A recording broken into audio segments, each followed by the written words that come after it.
welcome to the channel. If you enjoy captivating stories and intriguing content, don't forget to hit that like button and subscribe so you never miss an update. Also, drop a comment below telling me where you're watching from. I love seeing the amazing places our community comes from. Thanks for being here, and let's dive in. Marcus Braun loved precision as much as any engineer born in Austria. When he joined a modest Bavarian payment startup in 2002, he imagined himself crafting a clockwork empire, each gear polished, each tick measured. 20 years later, Wirecard's headquarters near Munich stood like a gleaming cube of glass, and Braun's sharp suits filled the pages of European business magazines. Analysts praised his vision, fund managers toasted his genius, and German politicians hailed Wirecard as proof that Europe could still birth a tech titan to rival Silicon Valley. Behind the glass facade, a quieter figure moved through carpeted corridors. Jan Marsalek, the company's restless chief operating officer. Braun spoke in tidy bullet points. Marsalek preferred secrets whispered at midnight. He traveled the world without itinerary, popping up in Dubai, Singapore, or Manila, always promising fresh streams of revenue from third-party acquirers, mysterious partners who supposedly processed payments in regions where Wirecard lacked licenses. Each time auditors asked for clarity, Marsalek produced folders of contracts stamped by offshore lawyers, then vanished again, leaving only a faint scent of cologne and questions that trailed him like shadows. For years, the numbers pleased everyone. Revenue lines climbed at a 45-degree angle, profits more steeply still. Journalists who doubted the miracle found online trolls swarming their articles, hinting at lawsuits. Short sellers who wagered against Wirecard saw their offices raided by private investigators. The Munich Stock Exchange watched the share price vault into the elite DAX index, as if skepticism itself had been outlawed. Yet one winter morning in 2019, something ordinary broke the spell, a balance sheet that refused to reconcile. KPMG, engaged for a special audit, requested direct confirmation of cash supposedly parked in Philippine banks, Euro 1.9 billion resting safely. Braun insisted, awaiting verification. Marsalek promised letters, receipts, anything required. Days passed, then weeks. The auditors received photocopies, unclear signatures, blurred stamps. They asked for originals, sent courier. The documents arrived smelling faintly of fresh toner, edges too crisp, the ink almost glistening. KPMG called the banks. The lines were silent, the account numbers unrecognized. Inside Wirecard, tension thickened. Executives rehearsed explanations. Time zone mix-ups, clerical errors, a misunderstanding of local banking rules. But markets feel the change in air pressure before a storm. Wirecard stock twitched, then sagged. Still, Braun stood on stage at a Frankfurt hotel, clicking through slides that beamed green arrows upward. "Everything," he said, "is in perfect order." A young regulator at Germany's financial watchdog, BaFin, watched the live stream. She scrawled one word in her notebook, hubris, and underlined it twice. The next morning she pushed for deeper scrutiny, unafraid of the political fallout. Senior colleagues muttered, Wirecard was too prestigious, too intertwined with national pride. But the line had been crossed. BaFin demanded proof of the cash, not photocopies, not promises. June 18, 2020. Wirecard's board gathered in an emergency call. 2 Philippine banks had issued statements. The supposed trustee accounts did not exist. In one branch, a security guard recalled a stranger arriving with pastries and a letter he asked staff to sign for audit purposes. They declined. Cameras showed him leaving with the box of pastries untouched. On the call, Braun's voice wavered for the first time. Perhaps the money was misallocated, he ventured. Perhaps, but the sentence died. The room knew. A 20-year illusion dissolved in an instant, like sugar in tea. That evening, Braun resigned. He walked out of headquarters beneath slate-gray Bavarian clouds, no reporters in sight, just the hush of a scandal still forming shape. Hours later, German prosecutors appeared at his door.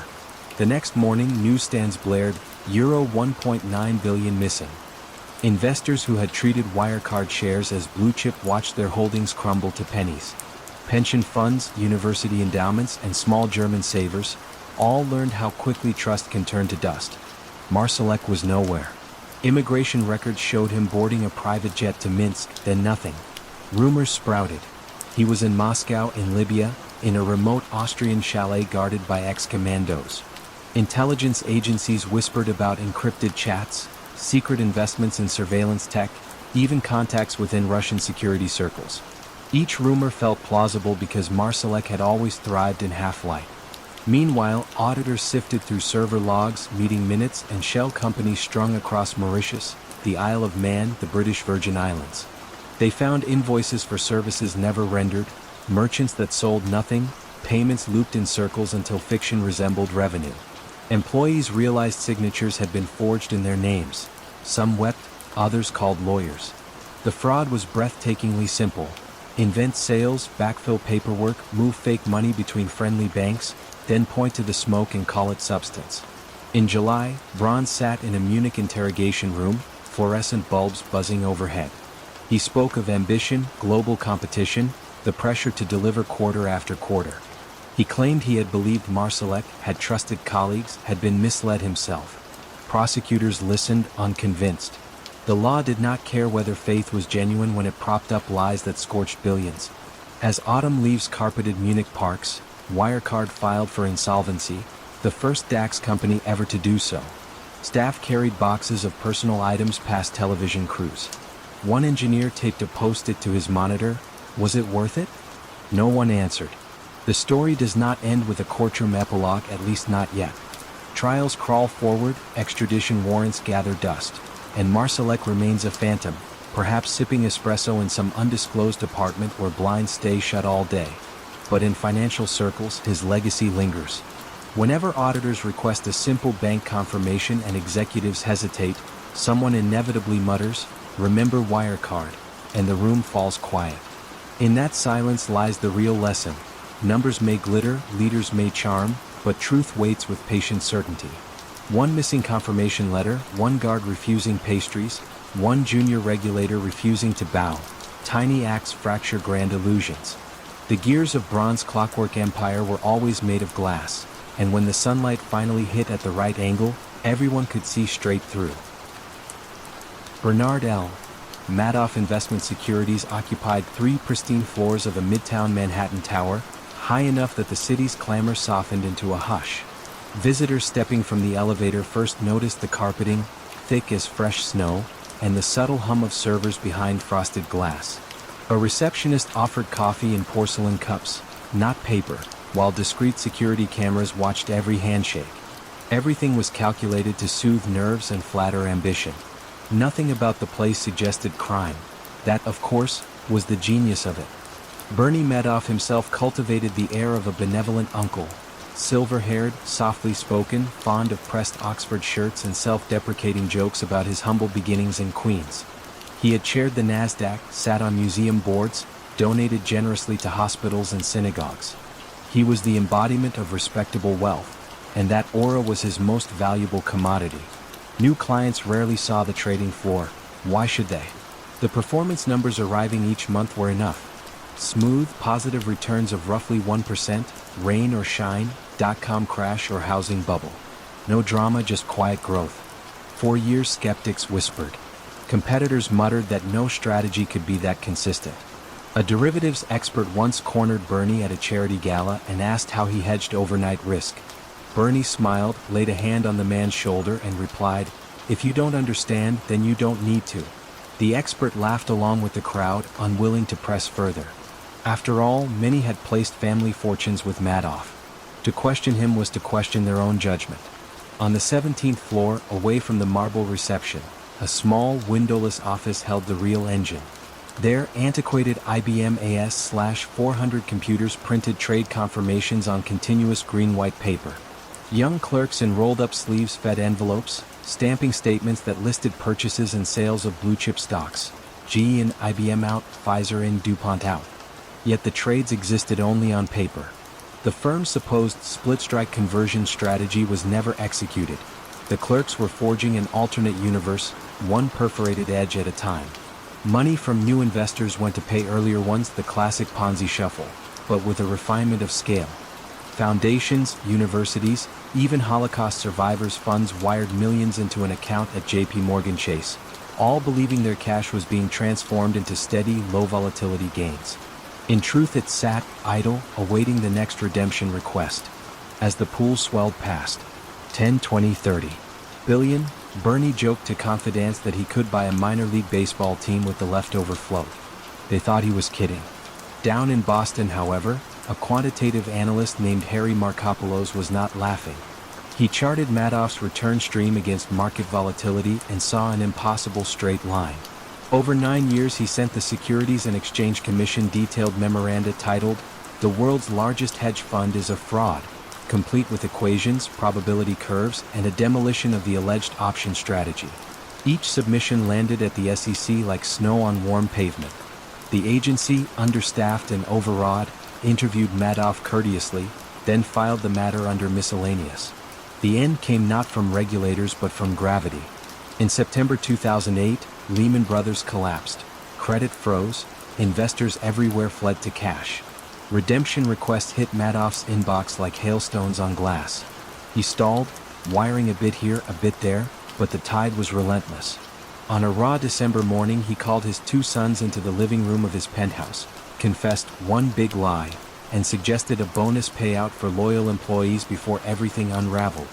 The sons, both executives at the firm yet excluded from the clandestine 17th floor, left in stunned silence and dialed their lawyers. Within 24 hours, federal agents appeared at the apartment door. Bernie greeted them in a monogrammed bathrobe. News bulletins flashed the words, "Largest investment fraud in history." Victims crowded hotlines, reciting account numbers like lifelines. In Palm Beach, retirees stared at blank computer screens, realizing golf dues and medical plans were suddenly theoretical. A French aristocrat managing a feeder fund strapped a leash to his dog, walked into Central Park and never returned alive. Charities canceled scholarships. Art dealers canceled orders. The silken web snapped in 1,000 threads. In the courtroom months later, Madoff stood rigid as the judge read a sentence of 150 years. He apologized in a voice drained of charm, yet even then some victims felt a flicker of the old spell. How, they wondered, could the same man who remembered their birthdays now vanish to a cell? The answer lay in a talent rarer than arithmetic, the ability to make people doubt their own doubts. Trustees clawed back billions, tracing wires through Swiss banks, Cayman entities, and feeder funds in Luxembourg. Accounting firms paid settlements, celebrities auctioned yachts, heirs to fortunes downsized to 2-bedroom condos.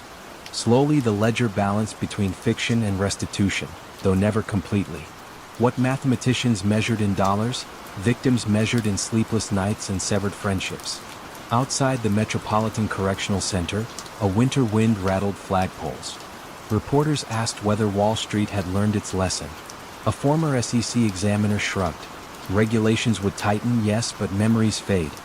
Fraud, like rust, never sleeps. It only waits for a fresh disguise. Somewhere a new portfolio manager polished a pitch deck promising steady, positive returns in all markets, and prospective clients, longing for certainty, leaned in to listen. In the years that followed, Madoff's name became shorthand for betrayal, his story a cautionary tale told in ethics classes and whispered at cocktail parties. Yet the deeper warning lay not in the man, but in the collective silence that cocooned him. The businessmen who feared losing access, the regulators who feared seeming unsophisticated, the investors who feared missing out. As long as fear trumps curiosity, the silken web can be spun again, quiet, gleaming, and almost irresistible. Bernard L. Madoff kept his office lights low even at noon. The blinds on the 12th floor of Lipstick Building stayed half-drawn, so computers glowed eerily against the muted Manhattan skyline. Employees joked the floor looked like a planetarium, but clients felt reassured. Dimness suggested exclusivity, secrecy, the hush of serious money at work. When new investors stepped out of the elevators, a receptionist guided them past humming servers into a conference room where Madoff, hair silver, smile soft, rose to greet them with old-world courtesy. He spoke in a gentle rasp that never hurried. "Our goal," he would say, "is steady performance, not fireworks." Then came a chart. Smooth monthly gains, never wild, never negative for long. The numbers looked like a heartbeat at rest. Pension trustees nodded, university treasurers relaxed, European aristocrats leaned back in leather chairs. This man, once chairman of NASDAQ, friend to senators and philanthropists, had tamed volatility itself. Hidden behind a nondescript door lay the secret side of the firm, the investment advisory business. A handful of staff-printed trades that never truly existed, entering them into a decades-old IBM server. They retrofitted buys and sells after markets closed, selecting combinations that, on paper, produced the perfect drift upward. Madoff called the method a split-strike conversion, sprinkling option jargon lightly enough that most people felt it impolite to probe deeper. Across the Atlantic, Jean-Marc, treasurer for a Parisian bank, studied the statements each month. They arrived on thick ivory paper, returns typed in courier font like telegrams from a calmer era. Jean-Marc's English was crisp, but derivative strategies still felt esoteric. No matter, the results spoke fluently. 10 million euros became 11, then 12, never mind Lehman's wobble or Asia's late 1990s crisis. His colleagues began joking that Madoff owned a time machine set permanently to just before the crash. Everyone laughed, then wired more funds. The scent of impossibility drifted through the industry like smoke no one could locate. Harry Markopoulos, a quantitative analyst in Boston, ran the return figures through models and declared them statistically impossible. The odds of those numbers are less than 1 in a quadrillion. He carried a dossier to the SEC's Boston office, then Washington. Regulators took notes, thanked him, filed paperwork. Twice they launched inquiries, twice they asked Madoff for trade tickets, twice he handed them perfectly collated binders. The investigators, young and intimidated, failed to call the counterparties to confirm anything. Files closed, warnings faded. Inside the Lipstick Building, December 2008 began like every other month, until tremors from Wall Street's credit implosion reached Madoff's waiting room. Clients phoned, requesting withdrawals to cover their sinking positions elsewhere. At first, Madoff obliged. 50 million here, 20 there, checks drawn on JP Morgan. But calls multiplied. The Ponzi machine, always hungry for new deposits, now faced famine. Spreadsheets flashed red, incoming funds shriveled. The quiet man realized his magician's props were about to fall apart under fluorescent truth. On December 10th, he summoned his 2 sons, Mark and Andrew, to his apartment on East 64th Street. The living room overlooked Central Park, but no one noticed the view. Bernard's voice cracked as he confessed, "It's all one big lie. $46 billion in purported client assets. False. Profits, fabricated." He estimated the whole at $50 billion if one included fictitious gains. The brothers, stunned, consulted lawyers. The next afternoon they dialed 911. FBI agents arrived at dawn on December 11th. Madoff, in a charcoal bathrobe, opened the door politely. They asked, "Is there an innocent explanation?" He shook his head. One agent cuffed him in the foyer while another glanced at the framed photos of charity galas. Outside, paparazzi lenses blinked like strobe lights. The planetarium floor finally brightened, lit by camera flashes instead of hope.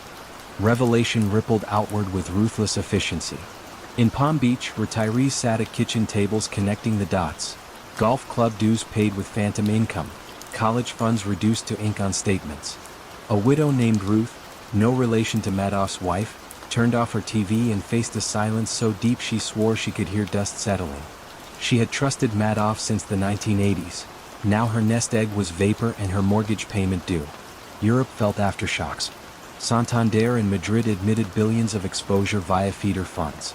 Royal Bank of Scotland, already battered by the crisis, disclosed another wound.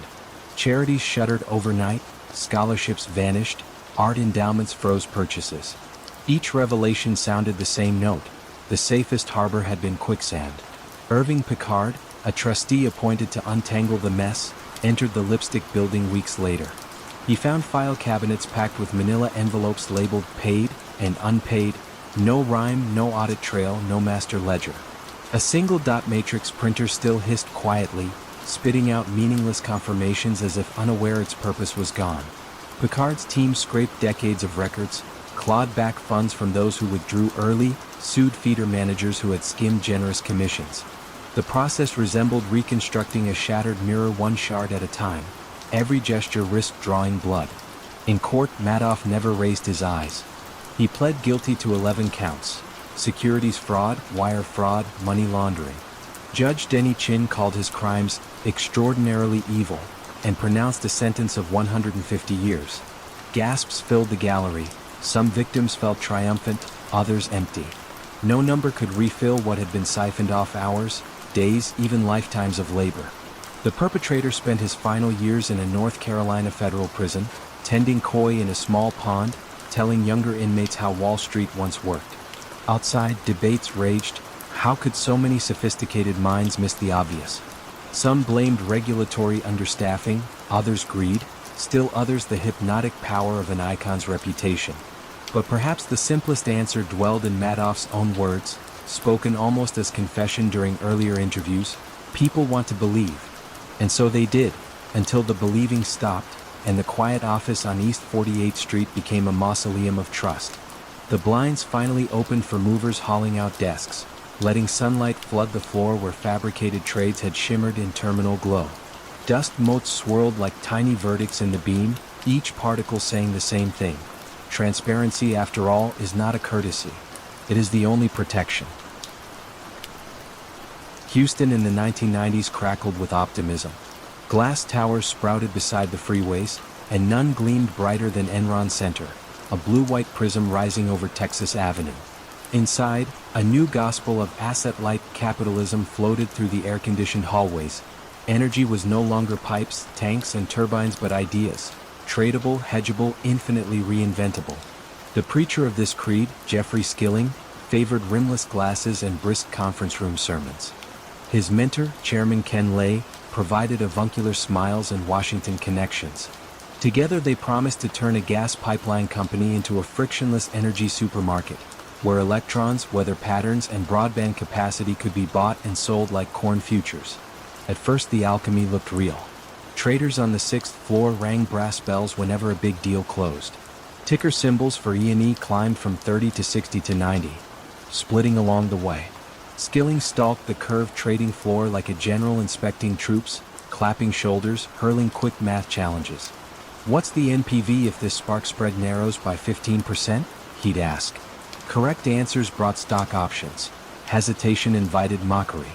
One by one, shipping clerks and accountants became paper millionaires. On Friday nights the line at the valet outside the Mercury Room stretched with freshly leased Porsches. But behind the swagger lay a fragile arithmetic. Enron booked revenue the moment it signed a long-term contract, treating projected profits from the next decade as cash in hand today. They called it mark-to-market and framed it as innovation, a stance the auditors at Arthur Andersen tentatively blessed. The practice was legal if used sparingly and honestly. Enron used it for almost everything and shaved honesty thin. The slipperiest numbers flowed from a unit called Enron Broadband Services. Executives claimed fiber optic control that would stream Hollywood films faster than any rival. In press releases they cited deals with Blockbuster and Sony.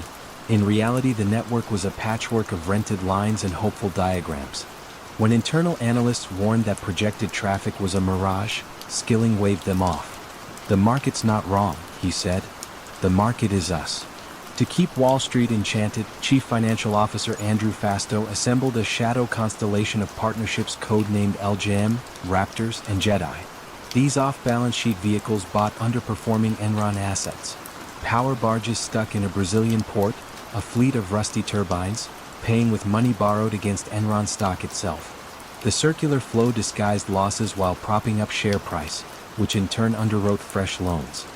Fastow pocketed multi-million-dollar management fees as both buyer and seller, a feat he defended as getting creative for shareholders.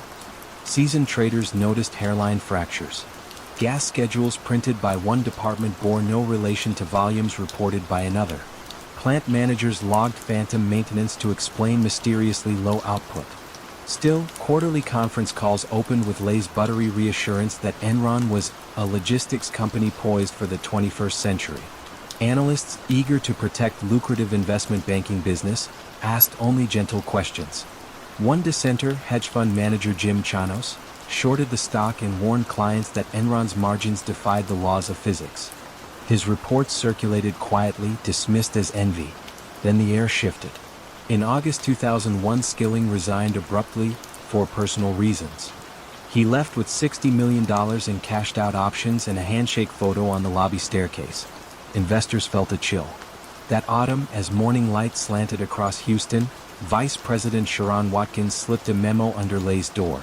It ran 11 single-spaced pages, warning that Fasto structures could implode in a wave of accounting scandals. Lay thanked her, promised an internal review, and booked a charter jet for a weekend charity golf event. October arrived with rain and downgrades. When Enron finally disclosed $1.2 billion in write-offs tied to the Raptors, analysts punched calculators in disbelief. Moody's slashed the company's credit rating. Counterparties demanded extra collateral. On the trading floor, phones rang with margin calls while the brass bell stayed silent. Fasto, sweating under fluorescent lights, assured colleagues that fresh financing lay minutes away. It never arrived. A single question from a Wall Street Journal reporter pierced the smoke.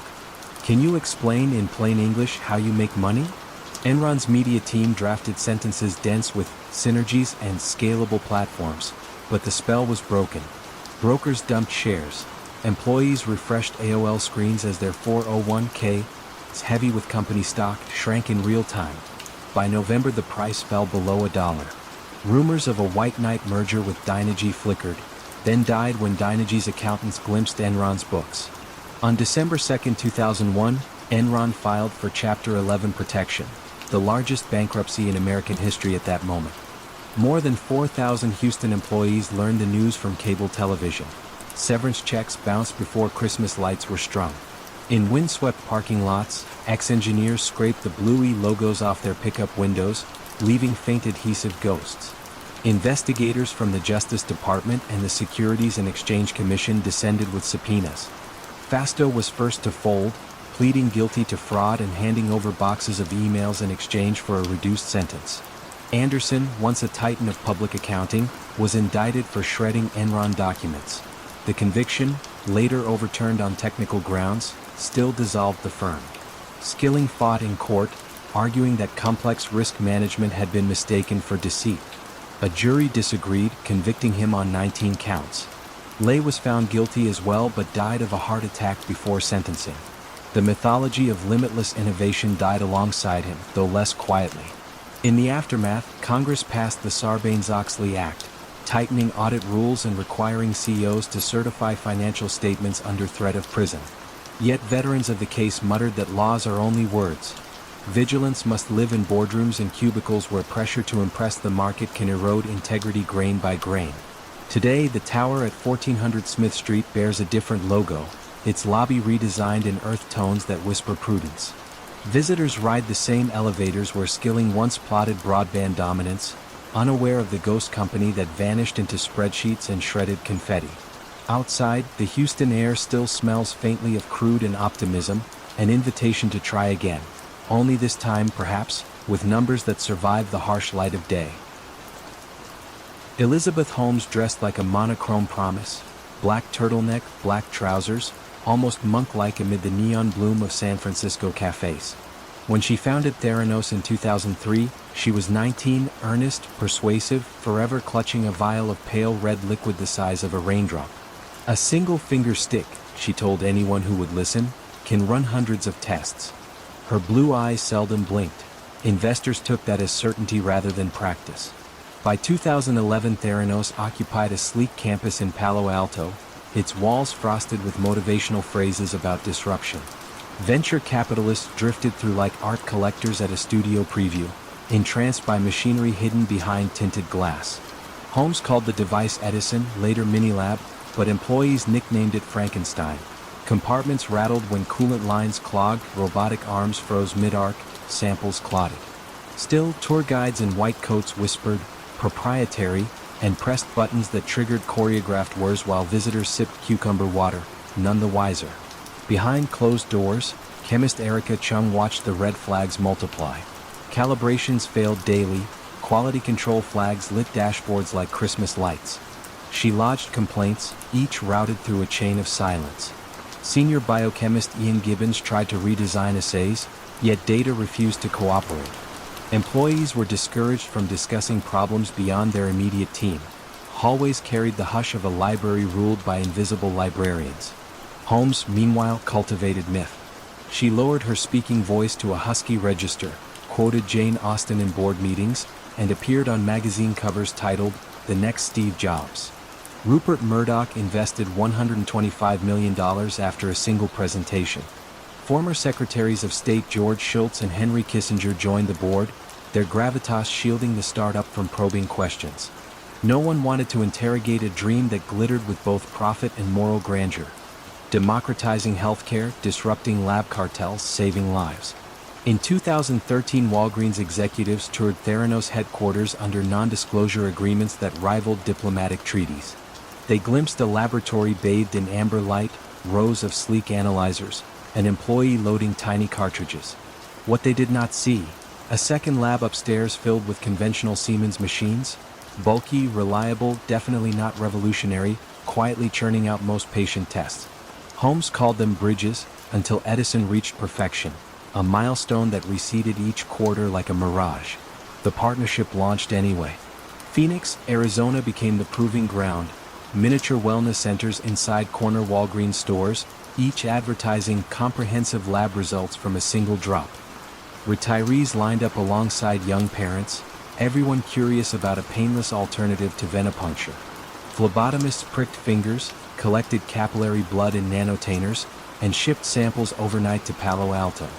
There, technicians often diluted the meager droplets to run them on traditional machines, then massaged data until numbers fell within plausible ranges. If values strayed too far, a second sample was requested under the euphemism quality recheck. Whispers escaped the clean rooms. A Theranos software engineer named Tyler eventually confided in his grandfather, none other than George Shultz. The elder statesman listened, troubled yet loyal, urging patience. Tyler persisted, documenting inconsistent results, pressure to delete emails, intimidation from company lawyers. At home, he felt phones clicking to silent lines, headlights lingering outside. The psychological chill was deliberate. Theranos employed former military security staff skilled in measured menace. Enter John Carreyrou, a Wall Street Journal reporter who smelled a story beneath the glossy veneer. He called former employees, cross-checked state lab filings, compared internal proficiency testing data leaked anonymously. Patterns emerged. Tests failing federal accuracy standards, Theranos sending average results from traditional labs when Edison's output proved erratic, untrained night shift workers overriding alarms. The deeper Carreyrou dug, the harder Holmes's lawyers pushed, threatening billion-dollar suits. But sources kept talking, like miners tapping from opposite sides of a blocked shaft until daylight broke. October 15, 2015. The Journal published its bombshell headline, "Hot Startup Theranos Has Struggled with Its Blood Test Technology." Investors woke to nausea. Walgreens demanded explanations. Regulators began audits. Holmes appeared on CNBC hours later, voice steady, declaring, "This is what happens when you work to change things. First they think you're crazy, then they fight you, then you change the world." Yet cameras captured the slightest tremor in her hand as she tucked hair behind her ear. The Centers for Medicare and Medicaid Services, CMS, inspected the Newark, California lab that winter. They found unqualified personnel, expired reagents, and a sample blood gas analyzer propped up on binder clips. Their letter to Theranos spoke in bureaucratic ice. Condition-level deficiencies pose immediate jeopardy to patient health. Holmes promised remediation within weeks. CMS suspended her from owning or operating any lab for 2 years. Walgreens, fearing lawsuits from misdiagnosed customers, cut ties. Murdoch discounted his shares to $1 for tax write-off. The board dissolved into resignations.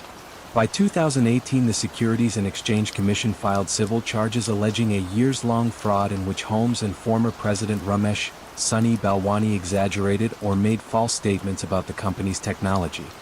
The complaint noted they had raised more than $700 million while revenue barely touched $100,000 some years. In federal court, prosecutors displayed Theranos marketing brochures beside lab incident logs. Jurors heard from a patient misled into believing she had HIV. Another told her thyroid hormones were normal when they were dangerously low. Holmes took the stand, blaming Balwani for operational failures, citing abuse, insisting she believed the technology almost worked. The jury convicted her on counts related to investor fraud. Sentencing later placed her in a Texas minimum security prison. The black turtlenecks traded for khaki. Theranos Glass headquarters stands empty now, signage removed, parking lot weeds reclaiming asphalt. Inside, discarded nanotainers glint under emergency lights that still flicker on each night at 7 p.m., triggered by a timer no one bothered to reset. Passers-by rarely notice. Silicon Valley has new idols, new promises.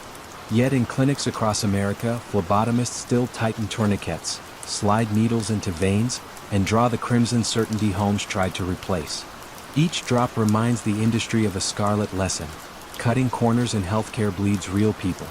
Ambition may seduce, storytelling may enchant, but blood refuses to lie.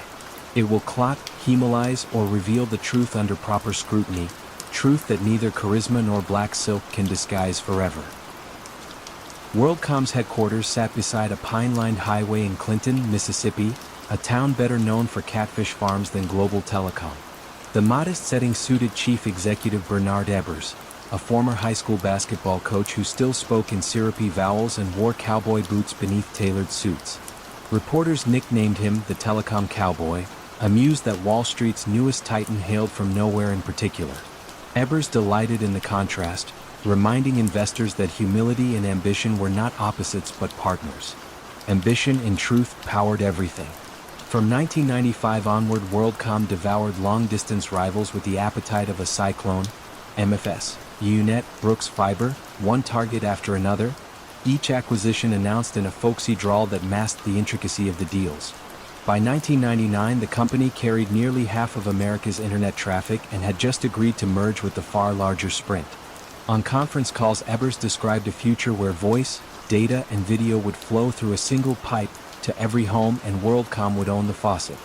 Yet beneath those visionary slides lay a balance sheet groaning under $30 billion in debt.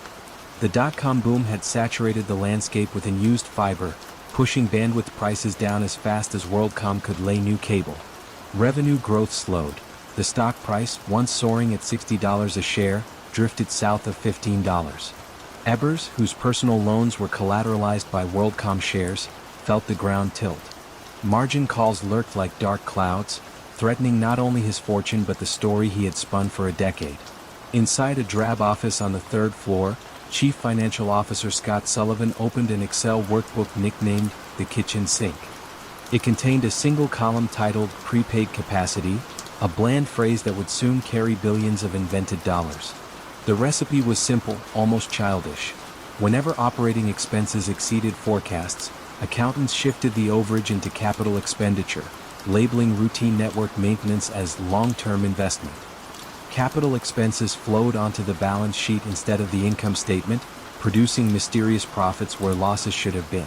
Each quarter the amount grew, $771,941,000, $1.3 billion, like weights hidden in a carnival scale. Auditors from Arthur Andersen glanced at the entries but found comfort in Sullivan's calm explanations. The telecom industry was redefining cost categories, new metrics were emerging. No one asked why other carriers, facing the same economics, reported shrinking margins while WorldCom's rose.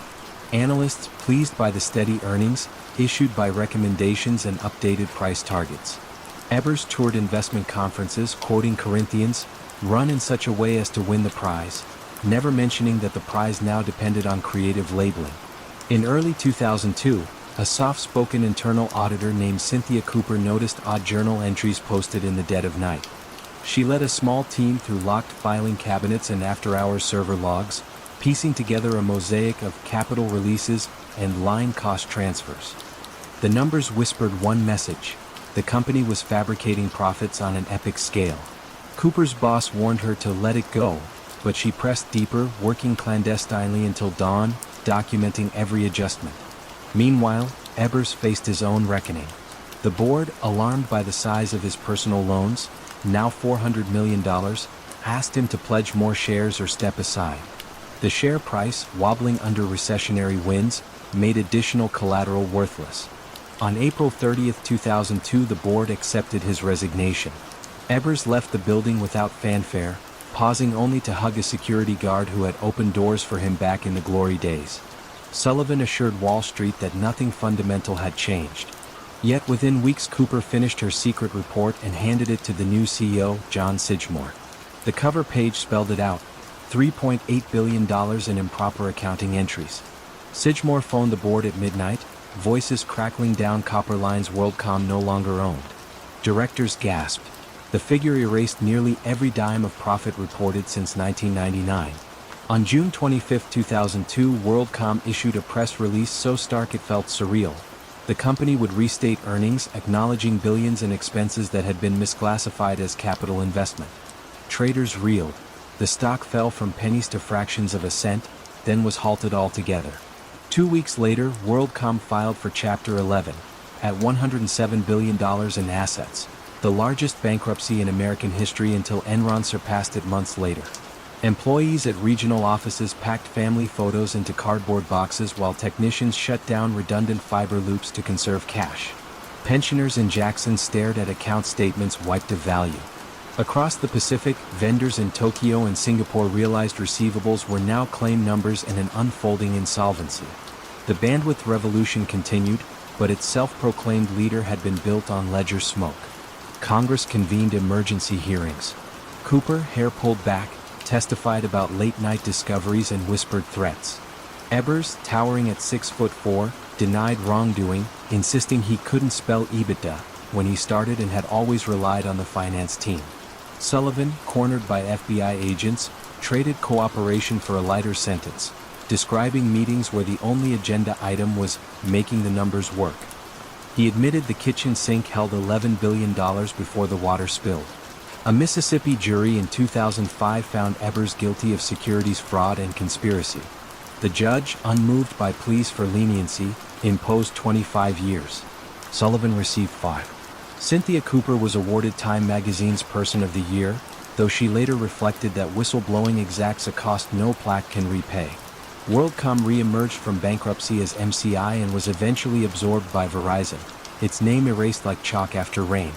But the echoes linger. Every earnings season, when a CEO assures analysts that short-term turbulence will not mar long-term vision, some listener remembers the telecom cowboy, the pine trees of Clinton, and the silent Excel column where expenses learned to masquerade as assets. In a data center humming beneath Manhattan streets, light pulses through glass strands WorldCom once owned.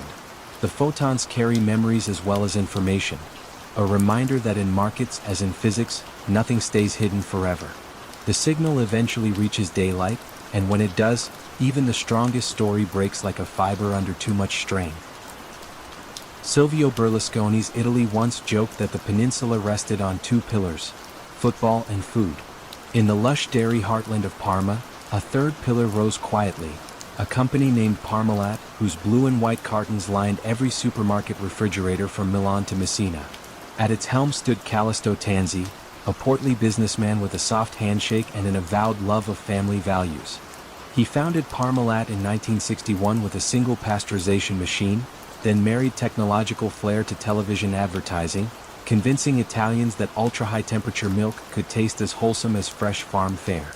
By the late 1990s, Parmalat sponsored Formula One cars, owned the Parma Calcio football club, and broadcast its own Christmas specials.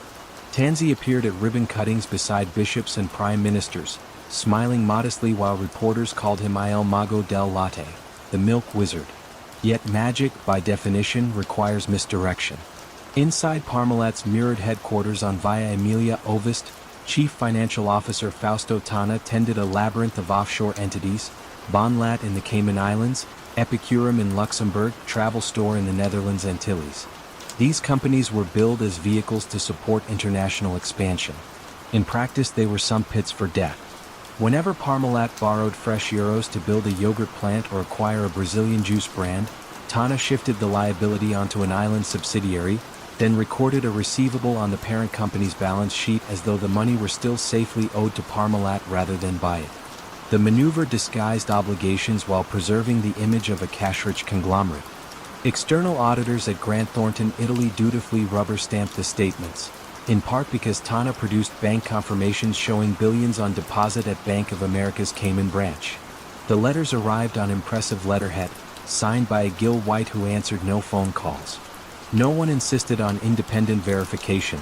The milk wizard's legend wrapped questions in gauzy civic pride. After all, Parmalat carried the Italian flag into foreign supermarkets long dominated by Nestlé and Danone, who wanted to be seen dismantling a national champion. Across the Alps, however, analysts grew uneasy. In 2001, Merrill Lynch issued a research note headlined "Profits but no cash," noting that despite steady earnings, Parmalat's free cash flow was persistently negative and its debt strangely opaque.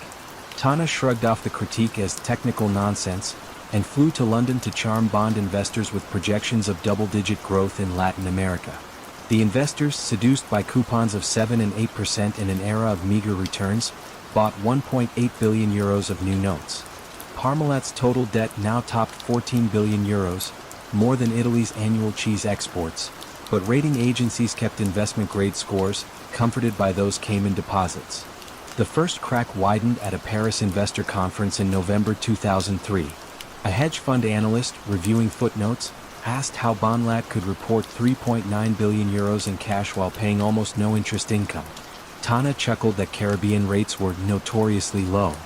3 weeks later, Deutsche Bank refused to roll over a maturing 150 million euro loan, demanding proof of liquidity.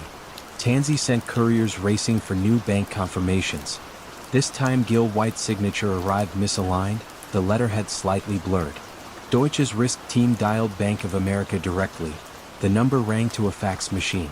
Within hours, a terse email arrived from Charlotte. No such account exists. On December 19, 2003, Parmalat defaulted on a 150 million euro bond. Panic rippled through Italian markets as suppliers, fearing they'd be paid in promises, stopped delivering milk. Supermarket shelves, once stacked high, developed ragged gaps. Employees in factory canteens stared at televisions where prosecutors described a hole of at least 8 billion euros. That estimate doubled within days. By Christmas Eve, magistrates escorted Tanzi from his vacation villa to Milan's San Vittore prison, past reporters shouting, "Dove sono I soldi?" Where is the money? Investigators pried open the offshore maze and found ledgers scribbled with code names. Buco Nero, the black hole, marked any transfer that plugged losses. Travel Store, ostensibly a corporate travel agency, existed only as a P.O. box holding invoices for charter jets Tanzi used to ferry football players and Vatican officials to gala matches. Parmalat had even sold itself fake credit derivatives through a Delaware shell, booking immediate profits under the logic that risk could be neutralized by imagination. The final shortfall, 14.3 billion euros, Europe's largest corporate fraud to date. While auditors and bankers blamed each other for excessive reliance on management representations, ordinary Italians reckoned with practical fallout. 40,000 shareholders, many pensioners from Emilia-Romagna, saw nest eggs evaporate. Dairy farmers who had extended generous payment terms queued at bankruptcy courts, clutching invoices that smelled faintly of sour milk. Parma Calcio, stripped of funding, sold star striker Adrian Muto and slipped toward relegation. A decade of civic pride curdled into embarrassment. In June 2004, Tanzi admitted to magistrates that he had diverted 800 million euros to cover football losses and personal art purchases, including a Gauguin spirited to a Lugano vault. "I wanted to save the group and the city," he murmured, as though the theft were an act of regional patriotism. The court was unmoved. After 4 separate trials, Tanzi received combined sentences exceeding 17 years. Tana, whose spreadsheet sustained the illusion, served 8. Grant Thornton, Italy paid settlements but kept its license. Bank of America hastily updated its verification procedures. A government-appointed administrator dismantled Parmalat, selling the U.S. dairy unit to Dean Foods and spinning off Latin American brands. In 2011, the French giant Lactalis acquired the shrunken core for 3.4 billion euros, preserving the carton logo but erasing the Tanzi dynasty. Today, shoppers still reach for Parmalat milk, unaware that the product comes from a different corporate genome. Each winter, law students study the case and ask how such blatant fabrications survived so long. The cynical answer is that the numbers offered comfort at a time when Italy's economy sagged and global investors yearned for yield. Auditors hesitated to break the spell, regulators deferred to national interest, citizens trusted the familiar taste of breakfast milk. Fraud, like bacteria, thrives in warmth. The milk wizard died in 2022, 2 days before Christmas, his name absent from obituaries outside Italy. Yet in quiet kitchens, parents still pour long-life milk into children's cereal bowls. The liquid looks unchanged, but somewhere in the swirl lies a caution. Always tilt the carton, let the light catch the surface, and ask whether what you see is nourishment, or merely a clever illusion that lasted until the first prudent question was finally asked. Jeffrey Skilling liked to say that numbers could sing if you listened hard enough. On the 20th floor of a mirrored tower along Houston Smith Street, he prowled the trading floor of Enron Corporation, tie loosened, eyes blazing with restless intellect. Energy, he claimed, was no longer a commodity but an idea, one that could be packaged, swapped, and resold like sheet music. Traders called him the maestro, clicking mice in rhythm as electricity and natural gas contracts danced across their screens. In a quieter wing of the building, Chief Financial Officer Andrew Fastow nurtured a different symphony. Off-balance sheet partnerships named after Star Wars robots and cartoon rangers, Jedi, Choco, Raptors. The structures looked abstruse even to seasoned accountants, yet they served a simple purpose: hide debt, inflate profit, keep Wall Street applause loud enough to drown out doubt. Fastow moved between conference rooms with manila folders pressed to his chest like secret scores, reassuring auditors that every note was in key. At first the market swooned. Enron stock rose from $20 to $90 in under 3 years. Analysts gushed about a coolest company in America, praising its pivot from pipelines to a friction-free market maker for everything: bandwidth, weather risk, even the right to use someone else's parking lot. Television anchors broadcast from the trading floor, marveling at the carnival of optimism, neon ticker boards blinking temperatures in Boston, megawatts in Oregon, rainfall futures in Spain. Beneath the hum, a question lingered: where did revenue end and speculation begin? But the music was too loud for quiet questions. Across town, Bethany McLean, a young writer at Fortune magazine, studied Enron's annual report for a routine profile. Profit margins looked razor-thin despite soaring stock. Footnotes brimmed with cryptic references to merchant assets and related party transactions. She dialed Skilling for clarification. His reply was swift and chilly: "You just don't get it." The phrase hit her like a tuning fork. She penned a cover story titled, "Is Enron Overpriced?" A 3-word headline that unsettled a billion-dollar facade. Skilling convened emergency meetings. Public relations staff crafted talking points. Traders joked about shorting Fortune's parent company. Fastow phoned rating agencies, assuring them the partnerships were airtight, risk-free. Yet Enron's stock dipped, then steadied, like a violinist momentarily missing a note before rejoining the orchestra. From podiums, Skilling redoubled boldness: "We are the world's leading energy company, period." His confidence acted as metronome: keep tempo, stay on script.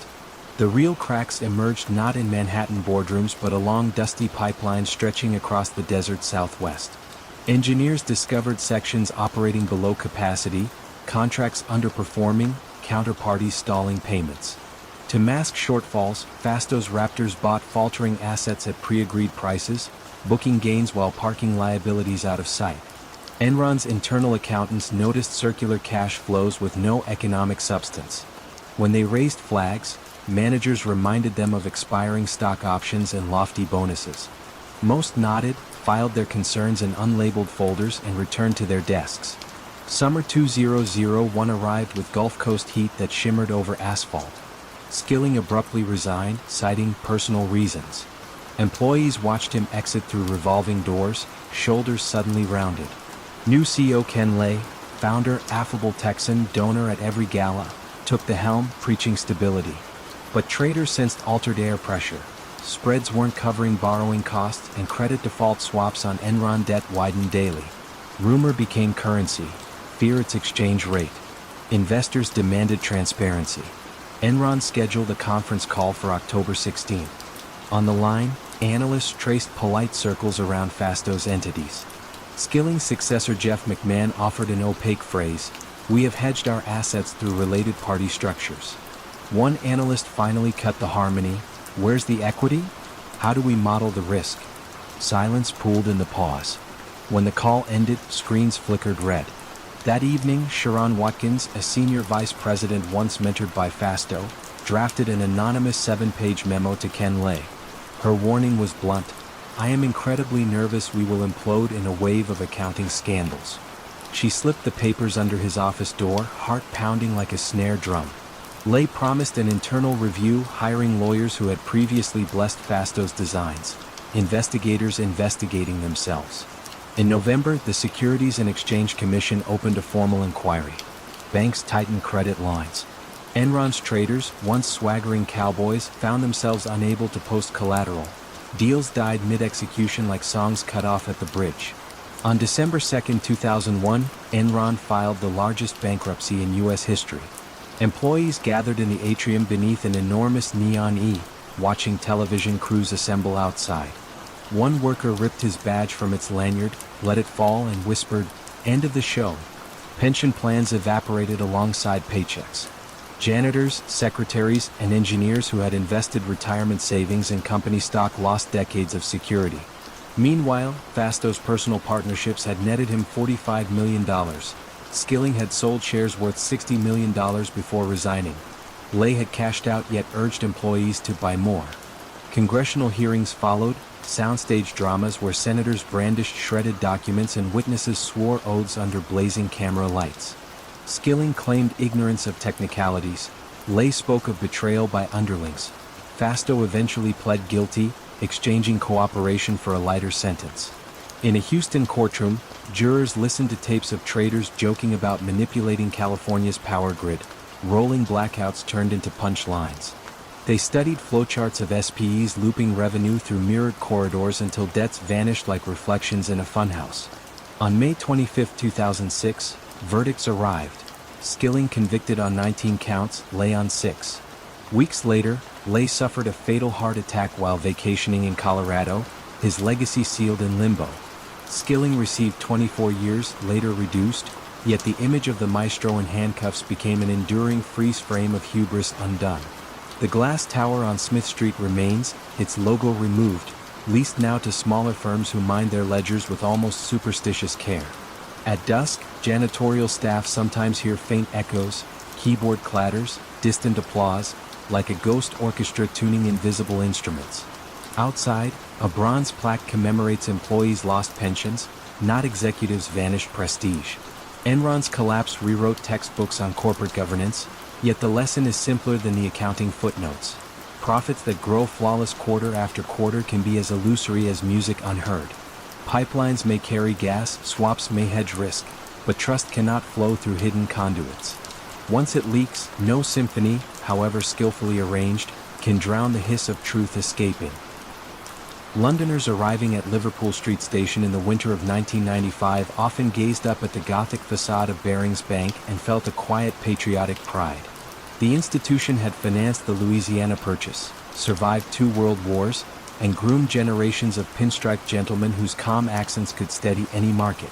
To outsiders it looked impregnable, but one of its own clerks, an athletic 31-year-old named Nick Leeson, had already bored a tunnel beneath its marble foundations. Barings had sent Leeson to Singapore in 1993 with a simple brief: process and supervise derivatives trades on the floor of Cimex, the city-state's frenzied futures exchange. In a fatal nod to thrift, London executives allowed him to run both the front office, which placed bets, and the back office, which reconciled them. Separation of duties, an accounting sacrament, was sacrificed to budget. Leeson rented a riverside apartment that overlooked neon barges gliding past the Merlion statue. By day he shouted orders in the trading pit, sweating through white shirts as Japanese stock index futures spun upward. By night he faxed profit reports to London that read like fairy tales. Millions gained, risk perfectly hedged, everything under control. Head office sent champagne-flavored praise and ever larger limits. Yet hidden in Barings' own computer system lay error account 88888, a 5-digit portal Leeson used to park losing trades. The number, festooned with auspicious 8s, gave clerks back in London the illusion that it handled minor clerical glitches. In truth it was a black hole swallowing billions of pounds. Whenever a trade soured, Leeson booked the loss to 88888, then entered a fictitious offsetting gain in the official ledger. The effect was hypnotic. Barings' earnings rose quarter after quarter, while Leeson's private deficit expanded like a lung filling with poisonous air. Inside Cimex, rumors circulated that Leeson had an oracle's touch. Other traders angled for his friendship. Some mimicked his positions hoping for crumbs of fortune. Even his weekend cricket league treated him like a minor celebrity. Back home, The Barings board discovered that their Singapore wunderkind accounted for 10% of all profits. A senior partner flew east, shared sushi, and returned convinced that the empire's future lay in derivatives and in Leeson's nimble hands. No one audited the mysterious 88,888 account. No one demanded trade confirmations from Tokyo counterparties. They simply believed. Then, on January 17, 1995, the ground shook, literally. A 6.9 magnitude earthquake struck Kobe, Japan, paralyzing factories and fraying nerves across Asian markets. Futures on Japan's Nikkei index plummeted. Instead of cutting losses, Leeson doubled down, convinced a rebound would rescue him. Each new contract dug the hole deeper. Before the quake, his hidden deficit hovered near £200 million. 2 weeks later it breached £500 million. London still saw profits because Leeson's self-generated reports wore whatever numbers he typed. The strain showed in small ways. Colleagues noticed dark circles under his eyes, the flick of a knee during meetings, the sudden snap at a misplaced invoice. After trading hours he paced the balcony of his apartment, staring at container ships threading through the Strait of Malacca, calculating how many contracts it would take to reverse the tide. His wife Lisa urged him to take a holiday. He promised he would, after the big win. By mid-February Cimex margins soared. Leeson needed £50 million cash each evening just to keep positions open. He cajoled London, claiming arbitrage opportunities too juicy to miss.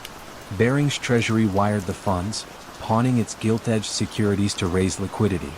Directors, lulled by years of unreal gains, considered the requests aggressive but not inconsistent with Nick's track record. On February 23, Leeson typed a final wager. A colossal future straddle betting the Nikkei would swing back by dawn. Instead, the index drifted sideways like a becalmed ship.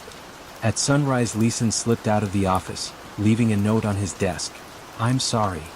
He and Lisa boarded a red-eye to Kuala Lumpur, then on to Frankfurt, hoping anonymity might offer a few days' breathing room. Back in Singapore, clerks opened the error account and froze. Losses totaled £827 million, twice Barings' available capital. London learned the news via a shaky long-distance call. Within 48 hours, Britain's oldest merchant bank collapsed into the arms of administrators. Employees on Bishopsgate emptied desks under fluorescent lights that suddenly felt harsh, like interrogation lamps exposing every complacent glance, every question left unasked. The Bank of England scrambled to orchestrate a rescue, but offers came in pennies on the pound. On March 6, ING of the Netherlands bought Barings for the ceremonial price of £1, assuming its debts, erasing its name. The institution that had financed Empire was gone, scuttled by one man and a 5-digit account number. Leeson was arrested in a Frankfurt airport lounge, reading a paperback thriller whose plot he could no longer distinguish from his own. Extradited to Singapore, he faced 8 fraud charges and a courtroom hushed by air conditioning and disbelief. He pleaded guilty, received a 6.5-year sentence, and spent his 30s in Changi prison studying psychology while the world studied him as a case of systemic failure. Today, tech workers stride past the gleaming tower on Bishopsgate where Barings once reigned, unaware of the ghost ledger that cracked its pillars. Internal control manuals now cite the Barings lesson in boldface. Never let profit makers reconcile their own trades. Never trust a number without an independent echo. But institutional memory fades and markets chase new oracles. Somewhere a trader still believes that one bold position can fix yesterday's mistake, that luck and leverage can outrun arithmetic. The 88888 account remains a cautionary whisper in lecture halls, a string of digits that seems almost too simple to have devoured a 233-year-old bank. Simplicity, however, is the point. A tunnel need not be intricate. It only needs to be unnoticed until daylight breaks through and the marble stairs give way, revealing the hollow beneath. A fine sleet hung over La Défense on Friday, January 18, 2008, blurring the mirrored facade of Société Générale's twin towers. Inside the Delta Trading Complex, a junior employee named Jerome Kerviel sat at his terminal, hands flat on the keyboard, eyes traveling across a lattice of futures contracts worth tens of billions of euros. The positions were impossible, vaster than the bank's authorized limits, vaster than many sovereign funds, yet they glowed on his screen alone. In the official risk dashboards they were ghosts, cancelled out by fictitious hedges Kerviel had fabricated over months of patient deceit. He was the unlikeliest of rogue traders, a quiet Breton who had joined SOCGen's back office straight from a provincial university, absorbing settlement rules, confirmation cycles, and the small gaps where procedure thins. When he moved to the Delta desk in 2005, colleagues praised his diligence. Managers liked that he spoke little and stayed late. They called him le garçon discret, the discreet boy, never guessing that discretion could shelter audacity. Kerviel's scheme hinged on the bank's own architecture. Each real trade produced a ticket.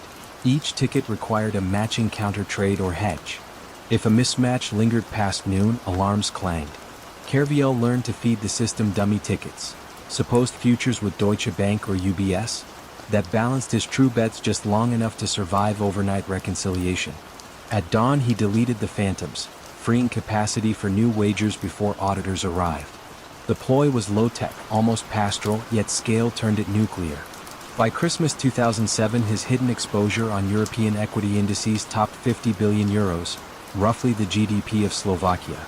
The market, indifferent to subterfuge, shifted against him as the subprime crisis seeped across the Atlantic. Kerviel doubled down, then tripled, convinced a rebound lay days away. Instead, the CAC 40 sagged like wet canvas. Unrealized losses silently crossed 1 billion euros, then 2 billion euros. On January 18, a routine control team queried 3 odd reference numbers on his blotter. Kerviel, pulse throttling, invented a story about a pending hedge with a German fund. The controllers nodded but escalated. By Sunday night, internal investigators unlocked server logs and saw entire forests of cancelled trades sprouting and vanishing in milliseconds. At 1 a.m. Monday, Chief Executive Daniel Boughton convened an emergency meeting in a glass-walled boardroom overlooking the Seine. Risk officers laid out the verdict. SOCGen sat on one of the largest directional positions in history, unhedged and already underwater by billions. If word leaked, counterparties would hammer prices further. The only hope was speed. At dawn on January 21st, while Paris commuters sipped espresso, a secret sell-off began. Traders nicknamed it le déroulé, the unwinding, moving chunks of futures through London, Frankfurt, and Chicago in parcels small enough to avoid rumor yet large enough to drain the reservoir before it burst. Global markets were already skittish. SOCGen's silent flood tipped them into panic. The CAC fell 6%, the DAX 7%, the Dow Jones opened to a 465-point plunge. By Thursday evening the Phantom Empire was gone, but not its residue. 4.9 billion euros in realized losses and a stain on the bank's red and black logo. SOCGen disclosed the disaster in a terse press release, blaming a single trader whose unauthorized activity had evaded controls. Journalists sensed scandal but struggled with the scale. Could one mid-level employee really gamble the equivalent of France's annual education budget? Kerviel was detained on a Sunday night, escorted past camera flashes into a gray Peugeot police van. He spoke softly during interrogation, admitting to fabricating hedges but rejecting the label of thief. "I never sought personal gain," he insisted. Indeed, his accounts showed modest bonuses, no villa, no yacht, only a small apartment in Neuilly and train tickets back to Brittany. He portrayed himself as a cog in a culture that worshipped profit yet shrouded risk metrics in talismanic jargon. Push the limits, supervisors said, so he did, further than imagination. SOCGen's leadership framed the narrative differently. A lone wolf breached robust defenses. Yet parliamentary hearings revealed those defenses were porous by design. Compliance teams were downsized to cut costs. Control software flagged anomalies but forwarded them to inboxes nobody checked after dusk. Kerviel had exploited not a glitch but a vacuum, the space where ambition outpaced vigilance. The trial opened in June 2010 beneath the vaulted ceilings of Paris's Palais de Justice. Prosecutors, armed with 44 leverage diagrams and 3,000 pages of chat logs, painted Kerviel as an industrializer of fraud. Defense counsel argued that superiors, thrilled by early profits, had turned a blind eye until losses metastasized. Spectators leaned forward when Kerviel described a manager slapping his back after a €500 million game. "Carry on, you're on fire." The metaphor proved prophetic. The court delivered a thunderous sentence. 5 years, 2 suspended, and an order to repay the entire €4.9 billion, more a gesture than a possibility.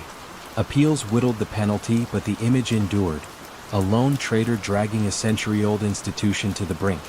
Kerviel served 5 months, emerging to write memoirs and walk a penitential pilgrimage from Rome to Paris, denouncing the tyranny of finance. SOCGen, meanwhile, raised fresh capital from shareholders still dazed by the speed of demolition. Regulators rewrote the playbook. European banks introduced position caps that refresh in real time, segregation between trading and back-office functions hardened into algorithmic walls, and continuous audit bots combed transactions for patterns resembling Kerviel's deleted hedges. Yet veterans know software is only a sentry, complacency is the real adversary. Today, from the esplanade of La Défense, one can still see the glass towers where a quiet Breton once typed phantom codes under fluorescent hush. Office lights wink on at dusk as traders monitor indices that respond to crises born continents away. Somewhere among them may sit another discreet figure, praised for diligence, entrusted with small liberties that could, if unchecked, balloon into catastrophe. The ghost positions of 2008 linger in institutional memory, murmuring a single lesson through Parisian drizzle. Transparency is not a feature of systems but a habit of minds, and habits require constant human upkeep long after the software claims the job is done. Parmalat's headquarters sits on Via Emilia Ovest, a broad road ribboning through Parma's farmland where cows graze beneath the Apennine foothills. Visitors in the late 1990s entered an atrium tiled in cream and sky blue, greeted by a fountain burbling over a fiberglass cow. The message was pastoral purity, but CEO Callisto Tanzi preferred a sleeker image. He traveled by private jet, quoted Dante to journalists, and described Parmalat as La Mucca che fa soldi, the cow that makes money. Founded in 1961 as a local dairy, Parmalat grew by bottling UHT milk that lasted weeks without refrigeration, a miracle for European supermarkets.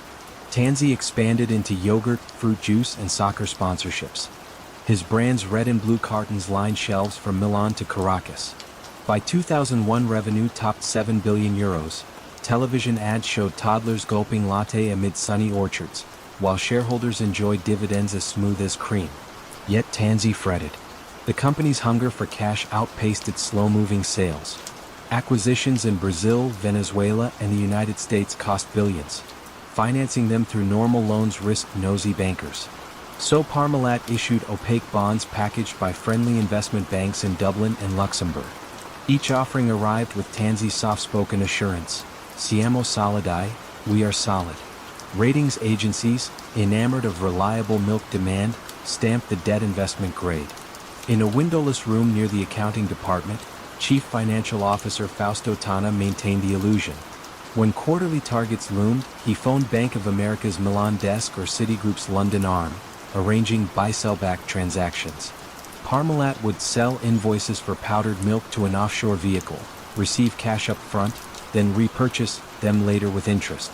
The deals walked like loans but talked like revenue, flowing onto the income statement as sales while the debt hid in footnotes footnoted again. To mask growing leverage, Tana opened a Cayman Islands shell called Bonlat. Officially it processed milk for Central America. In reality it held little more than a postal address and a small metal plaque on a law firm's wall. Whenever auditors asked about liquidity, Tana produced a fax showing a Bonlat bank account at Bank of America with a staggering balance. First €1 billion, then €3.95 billion. The figure reassured everyone. Even if debt piled high, Parmalat had cash to match. One skeptic, a junior analyst at Merrill Lynch in London, noticed cash interest income was oddly tiny for such a massive balance. She wrote a memo titled "Parmalat's Invisible Cash," querying why no one had ever seen the original confirmation letter. Her team leader, wooed by Parmalat underwriting fees, advised caution, "Don't poke the cow." The memo languished in a drawer. In Parma, Tanzi hosted VIPs at the Stadio Tardini, where his soccer team, Parma AC, fielded stars like Hernan Crespo. After victories he escorted bankers to a private cellar beneath his villa, offering 19 varieties of Parmigiano Reggiano and a Barolo older than most players. Amid oak barrels and crystal glasses, due diligence melted like butter in sun. December 2003 brought frost. A hedge fund in Connecticut shorted Parmalat bonds, citing accounting inconsistencies. Italian reporters picked up the scent, publishing a headline that asked, "Davvia il latte?" Where is the milk? PricewaterhouseCoopers, hired for a special audit, sent 2 accountants to Grand Cayman. They located Bonlet's registered office, a second-floor suite where a sleepy receptionist riffled files. Inside Bonlet's folder was no bank statement, only a fax on Bank of America letterhead bearing a signature that looked traced. The auditors emailed Charlotte headquarters. Reply: no such account exists. Back in Parma, Tanzi summoned executives to a marble-walled boardroom. The CFO's face drained as he admitted forging the document to buy time. Tanzi stared at the ceiling fresco, cherubs offering milk to Roman gods, then murmured, "We are finished." That evening he drove home through fog-shrouded fields, knowing his cow had run dry. On December 19th, Parmalat defaulted on a €150 million bond payment. Banks slammed shut credit lines. The Italian stock exchange suspended trading. Shares that once cost €4 traded at 6 cents in gray markets. Prime Minister Silvio Berlusconi convened an emergency council, comparing the scandal to a financial Chernobyl contaminating household savings across Italy. Prosecutors in Milan raided Parmalat's offices at dawn, seizing floppy disks and invoices printed on dot matrix paper. They discovered Tana had wired funds in dizzying loops. Parma to Curaçao, Curaçao to Luxembourg, Luxembourg back to Parma, all recorded as sales of powdered milk that never left the warehouse. One invoice listed a shipment of 40 million liters to a distributor whose warehouse capacity was 2 million.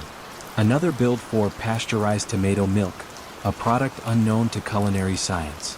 Tanzi was arrested on Christmas Eve while kneeling at a nativity service. He confessed quickly, voice trembling beneath cathedral arches, "Ho perso il controllo, I lost control." Investigators estimated the whole at €14 billion, Europe's largest corporate fraud. Pensioners from Turin to Taranto realized their bonds were backed by evaporated milk. Trials unfolded over years. Tanzi received an 18-year sentence. Tana and auditors from Grant Thornton and Deloitte faced shorter terms but enduring disgrace. Bank of America and Citigroup settled civil suits without admitting wrongdoing, their brand consultants advising swift closure. Parma AC, stripped of funding, sold star players and drifted toward bankruptcy. Today, Parmalat survives as a subsidiary of France's Lactalis, its cartons still lining Italian fridges. The fiberglass cow in the atrium stands, though visitors notice a hairline crack along its flank. Locals tell new hires that if you lean close, you can hear the hollow inside, an echo of billions that once existed only in faxes and faith. In analytical circles, Parmalat became shorthand for the cash confirmation test. Auditors now insist on speaking directly to banks, no intermediaries, no photocopies, no faxed letters that smell too fresh. The lesson is as plain as morning milk. Liquidity cannot be tasted by looking at a number. Someone must open the fridge. And if the carton feels light, no amount of pastoral advertising can fill it. The Via Emilia still hums with trucks bearing the blue and white logo, but drivers pass a small roadside shrine, a wooden cow silhouette painted scarlet, erected by former bondholders. Beneath it reads a single line of spray paint, "Trust curdles fastest in warm hands." On foggy evenings the message glows under headlights, a reminder that even in the land of Parmesan and prosciutto, illusions can spoil overnight. The red sandstone towers of Wells Fargo Center pierce the Denver skyline like stern sentinels, a fitting symbol for a bank that once outfitted stagecoaches and guarded gold. By 2000, however, its treasure lay not in bullion but in data, millions of customer records pulsing through call center headsets and branch PCs. Executives in San Francisco spoke of a new frontier called cross-sell, the art of persuading each account holder to own 8, 9, 10 separate products.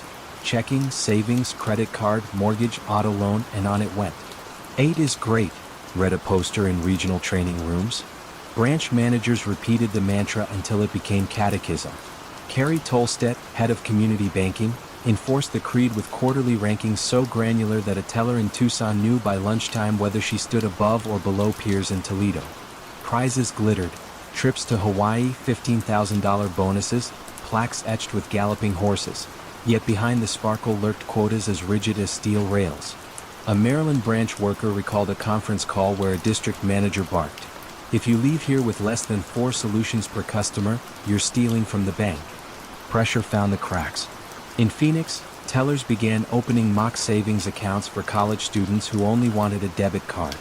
In Des Moines, a personal banker ordered debit cards in the names of elderly customers who had never used email, then sent the plastic to the branch so the metrics registered active.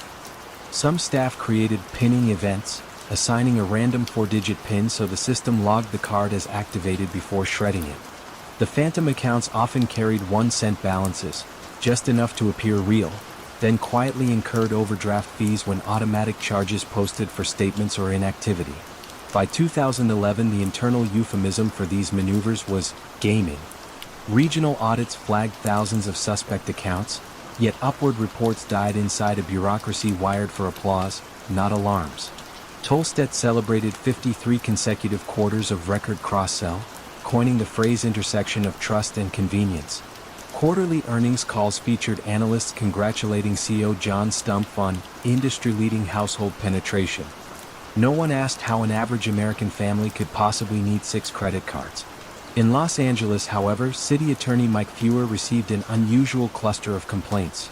Renters denied apartments because credit checks showed delinquent Wells Fargo credit lines they had never requested.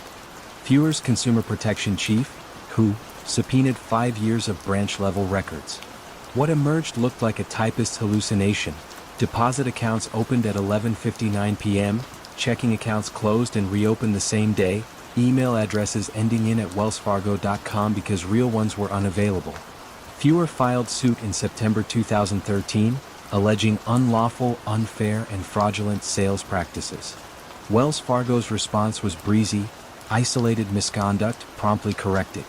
Internally, Tolstedt convened town hall meetings reminding employees to do what's right, yet quotas remained.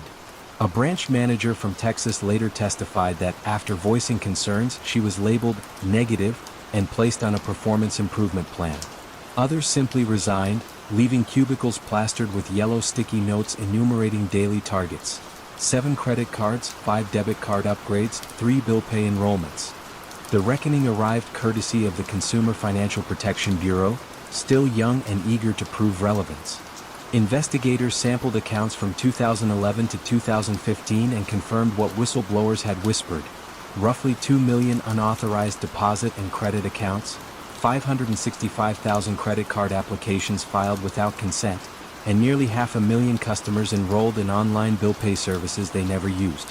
Some victims paid late fees or watched credit scores collapse. Others remained blissfully unaware, data points in a spreadsheet of ghost signatures. On September 8, 2016, the CFPB, OCC, and Los Angeles City Attorney announced a combined $185 million penalty, the largest the fledgling agency had yet imposed. Headlines flared: Wells Fargo fined for creating fake accounts. In branch lobbies, customers stared at framed ads promising "together we'll go far" and wondered how far the bank had dragged their trust. Tolstedt retired days later with stock and options initially valued at $125 million. CEO Stumpf faced Congress in a televised hearing where Senator Elizabeth Warren, voice sharp as Grafton steel, asked, "Why haven't you resigned?" Stumpf, sweating behind the witness table, replied that he took full responsibility, then deflected to individual bankers who failed to honor our culture. Lawmakers gasped. Culture, they countered, was exactly the problem. Public outrage snowballed. Branch employees mailed reimbursement checks to wronged customers. The board clawed back $69 million from Stumpf and $67 million from Tolstedt, reversing decades of banker impunity. Stumpf resigned that October, marking one of the swiftest downfalls in modern banking. In 2020, the OCC charged Tolstedt with civil penalties. 3 years later, she pleaded guilty to obstructing a bank examination, facing up to 16 months in prison. The first senior Wells Fargo executive to confront jail for the scandal. Inside renovated training centers, new banners read "Earn Trust Every Day," quotas replaced by softer customer relationship goals. Skeptics noted that a culture built over decades rarely sheds its skin overnight. Yet something had shifted. Regulators had shown teeth, employees saw whistleblowers celebrated rather than shunned, and customers began checking their statements with a freshly critical eye. On a winter evening outside the Denver Towers, the bronze stagecoach statue still gleams under halogen lamps, horses frozen mid-gallop. Tourists snap photos, unaware that in nearby filing rooms auditors now trace every new account back to a scanned driver's license and a recorded consent. The signatures at last belong to hands that actually moved a pen. Proof that paper, like trust, must bear real weight if it is to resist the seductive drift of numbers toward fiction.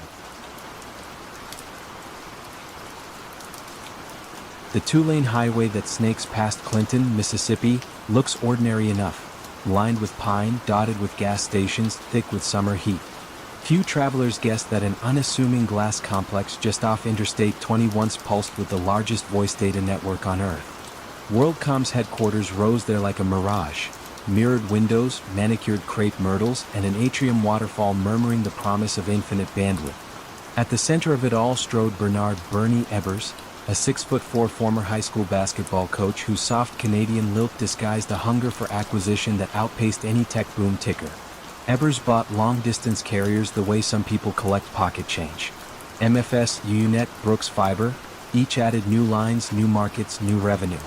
On quarterly calls he spoke of a future where every email, every phone call, every blinking stock quote would flow through WorldCom glass. Investors liked an old-fashioned accent wrapped around new economy talk. The share price climbed from pennies to $94 in under a decade.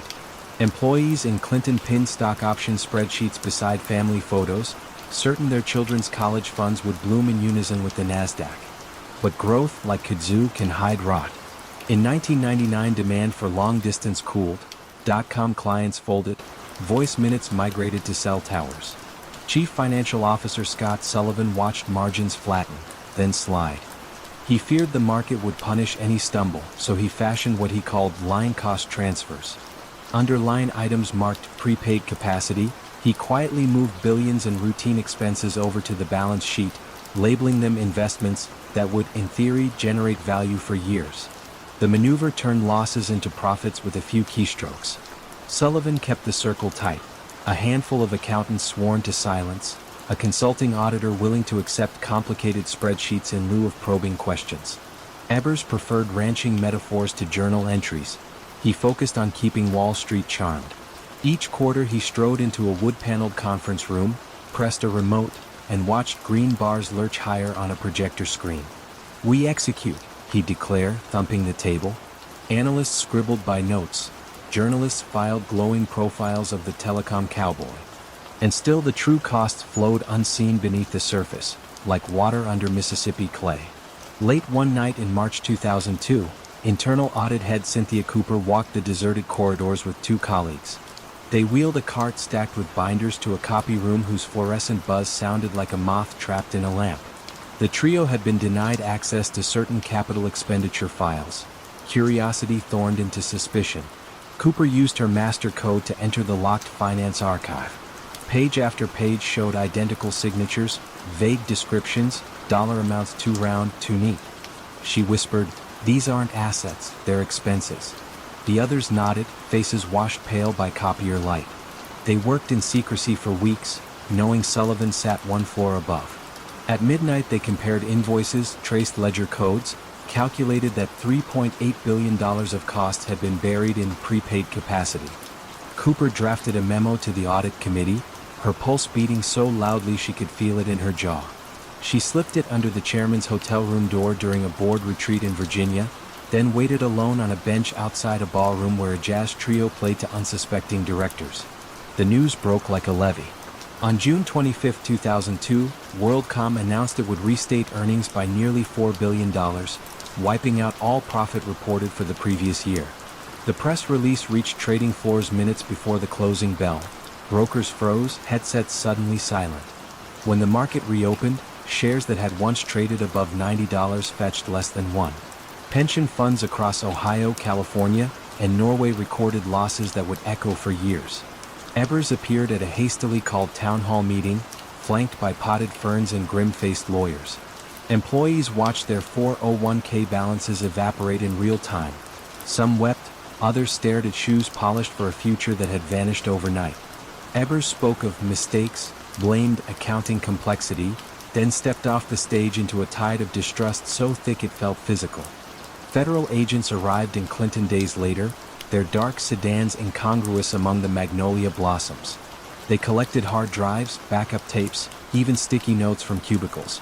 Sullivan resigned, later pleading guilty and agreeing to testify.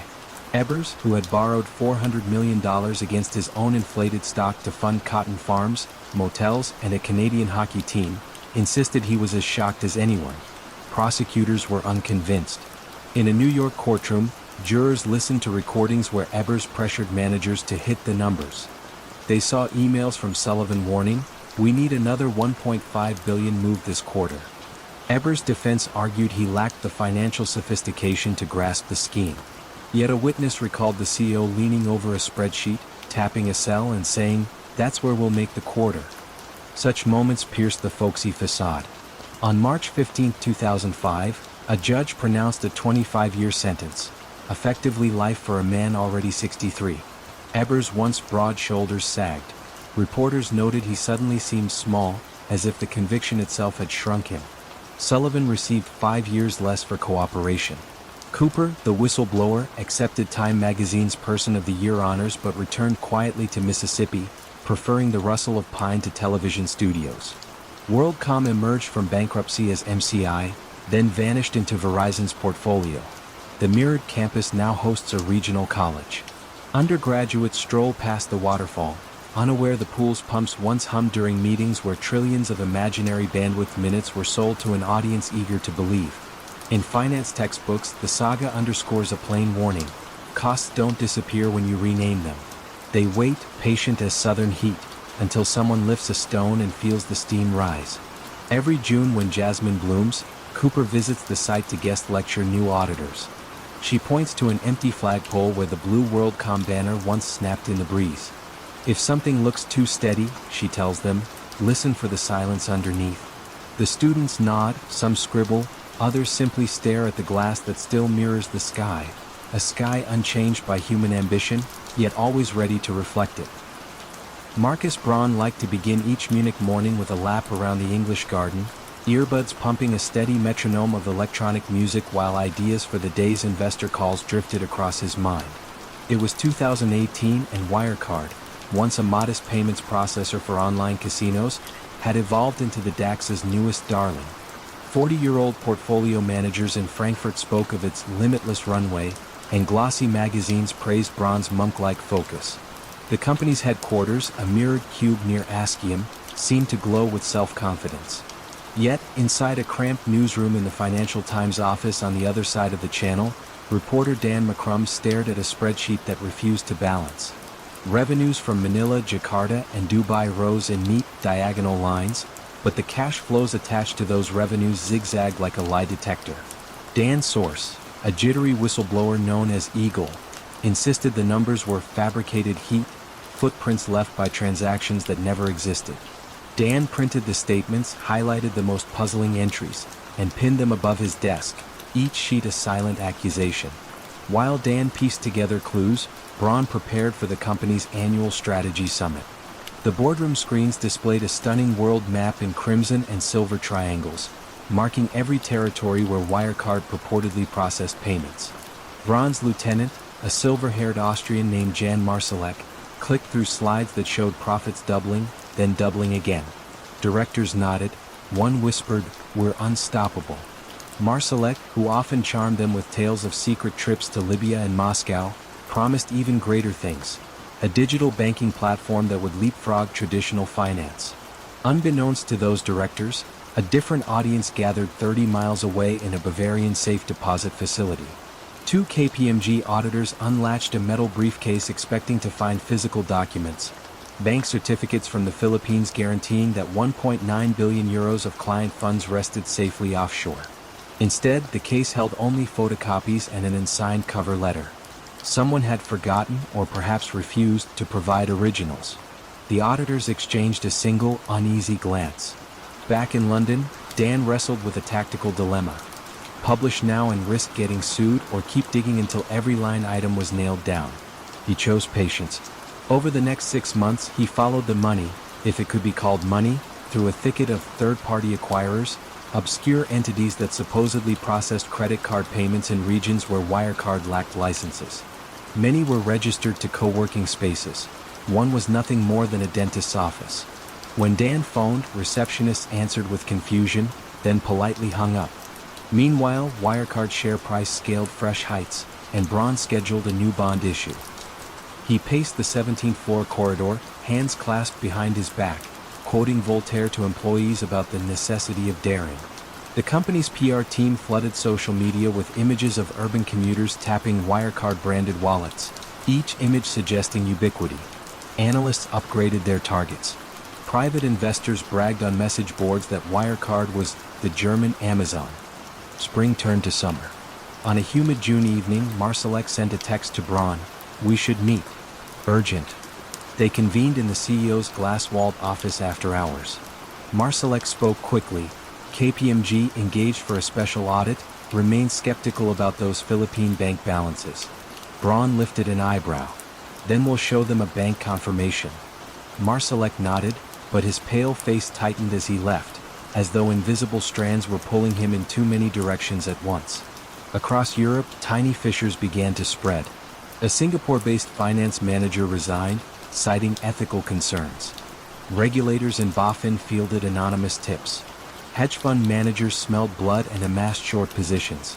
Wirecard fought back, issuing press releases accusing speculators and journalists of orchestrating a disinformation campaign. Lawyers mailed threats. Still, the share price wobbled only briefly before recovering, proof to believers that the attacks were baseless. The reckoning arrived on an otherwise forgettable Thursday morning. KPMG released its delayed special audit report, a labyrinthine document that nevertheless landed one clear punch. The auditors could not verify the existence of 1.9 billion euros in cash supposedly held in two Filipino banks. Wirecard requested a trading halt, and investors, like children discovering the magician's trapdoor, gasped in unison. When trading resumed, the stock plunged over 70% in a single day. Braun called an emergency board meeting. Outside the headquarters, television crews erected tripods. Inside, directors demanded explanations. Braun suggested wires had been crossed, certificates misplaced, but his voice lacked its usual steel. One director asked, "Could the money simply not be there?" Silence congealed in the room. Then a junior counsel, barely 30, whispered the unspeakable, "We may have to consider insolvency." That night, Marsalek vanished. Phone off, apartment cleared. Rumors placed him in Minsk, Dubai, maybe Moscow.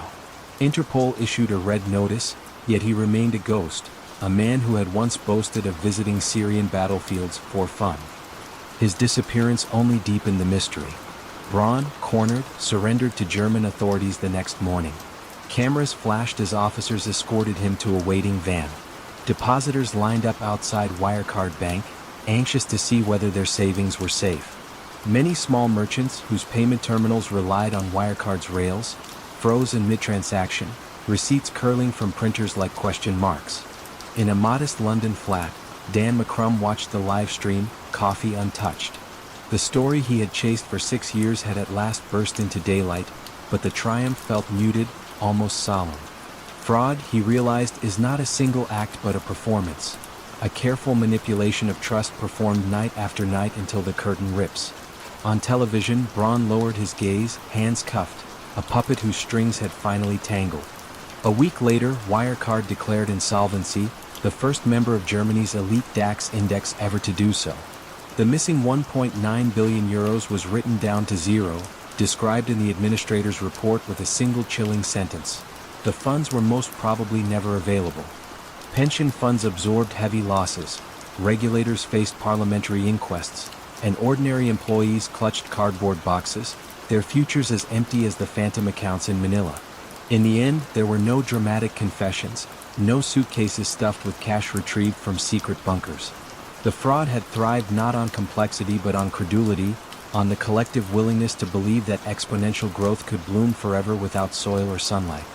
When that belief evaporated, so did Wirecard, leaving behind only the echo of electronic music in the English garden and a cautionary tale etched into Europe's financial consciousness. Beneath the glass canopy of Société Générale's twin towers in La Défense, traders arrived before dawn, scarves tucked against the Seine's winter bite. One of them, Jérôme Kerviel, blended easily into the blur of navy suits and coffee steam. He was 30, slight, courteous, a back-office alumnus promoted to the Delta One desk, an arena for low-margin, high-volume equity futures. The bank's senior stars dismissed the unit as pedestrian. Kerviel saw in its routine the perfect wallpaper for a bolder design. Because he had once reconciled trades rather than placed them, Kerviel understood the labyrinth that connected front office exuberance to middle office skepticism. He knew which controls waited until dusk, which codes triggered only when size exceeded preset limits, which confirmation emails could be mass-forwarded to look official. Late in 2006 he began testing boundaries. A €50 million bet on the Euro Stoxx index ballooned to €200 million, then €500 million. Each time he masked the exposure with an equal and opposite fake hedge, entered minutes after the real trade, phantom offsets that fooled the risk engine into showing net zero. Managers, chasing year-end bonuses, scarcely looked past the headline. Kerviel's desk was producing tens of millions in profit with negligible risk. They praised his steady hand, increased limits, and steered new graduates toward his methodology as if it were a prudent craft. Kerviel updated spreadsheets at midnight, alone beneath fluorescent lights that hummed like crickets. He calculated that if he could stay one market beat ahead, selling highs, buying lows, he might earn enough to justify unwinding the deception before anyone noticed. The notion had a gambler's logic: one more spin to clear the debt. By summer 2007 the subprime crisis rattled New York, but European indices still glimmered. Kerviel doubled his hidden positions, then doubled them again, reaching exposures north of €30 billion, more than the bank's own market capitalization.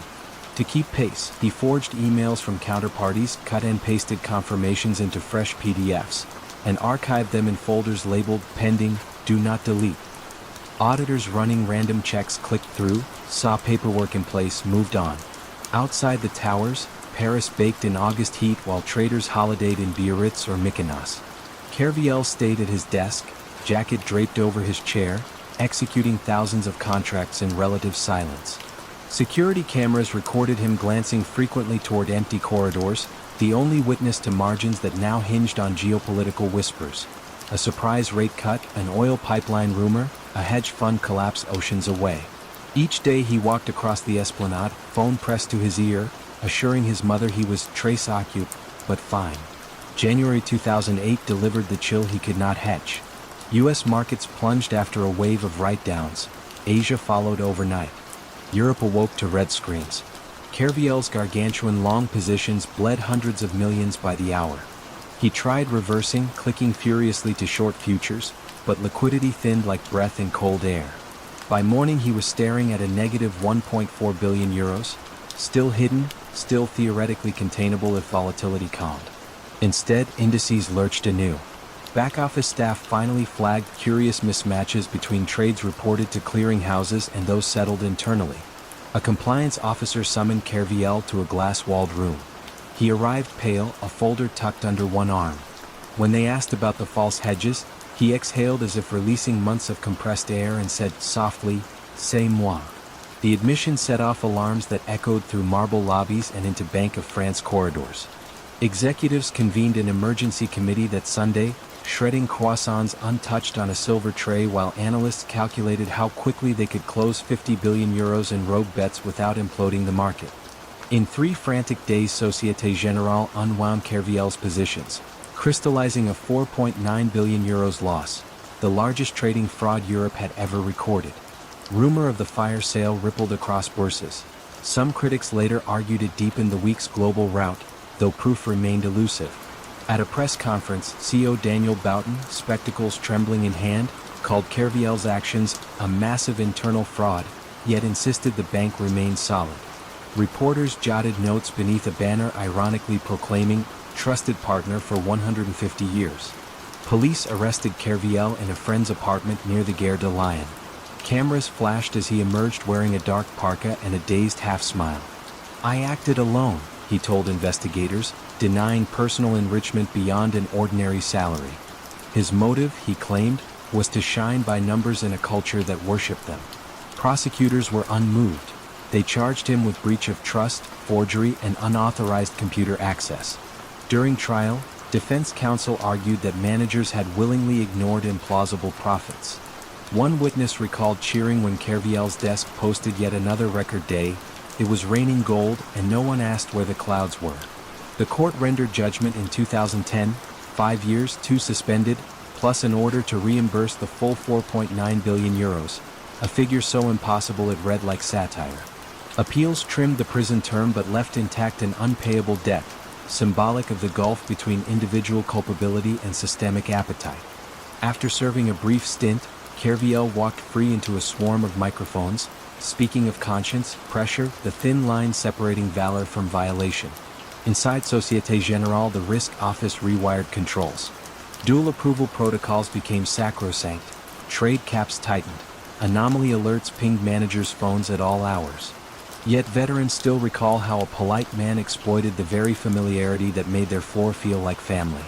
Each January, when bonus season arrives, someone inevitably gestures toward the Delta One corner, murmuring Sauvinstoy de Kerviel, and conversation cools.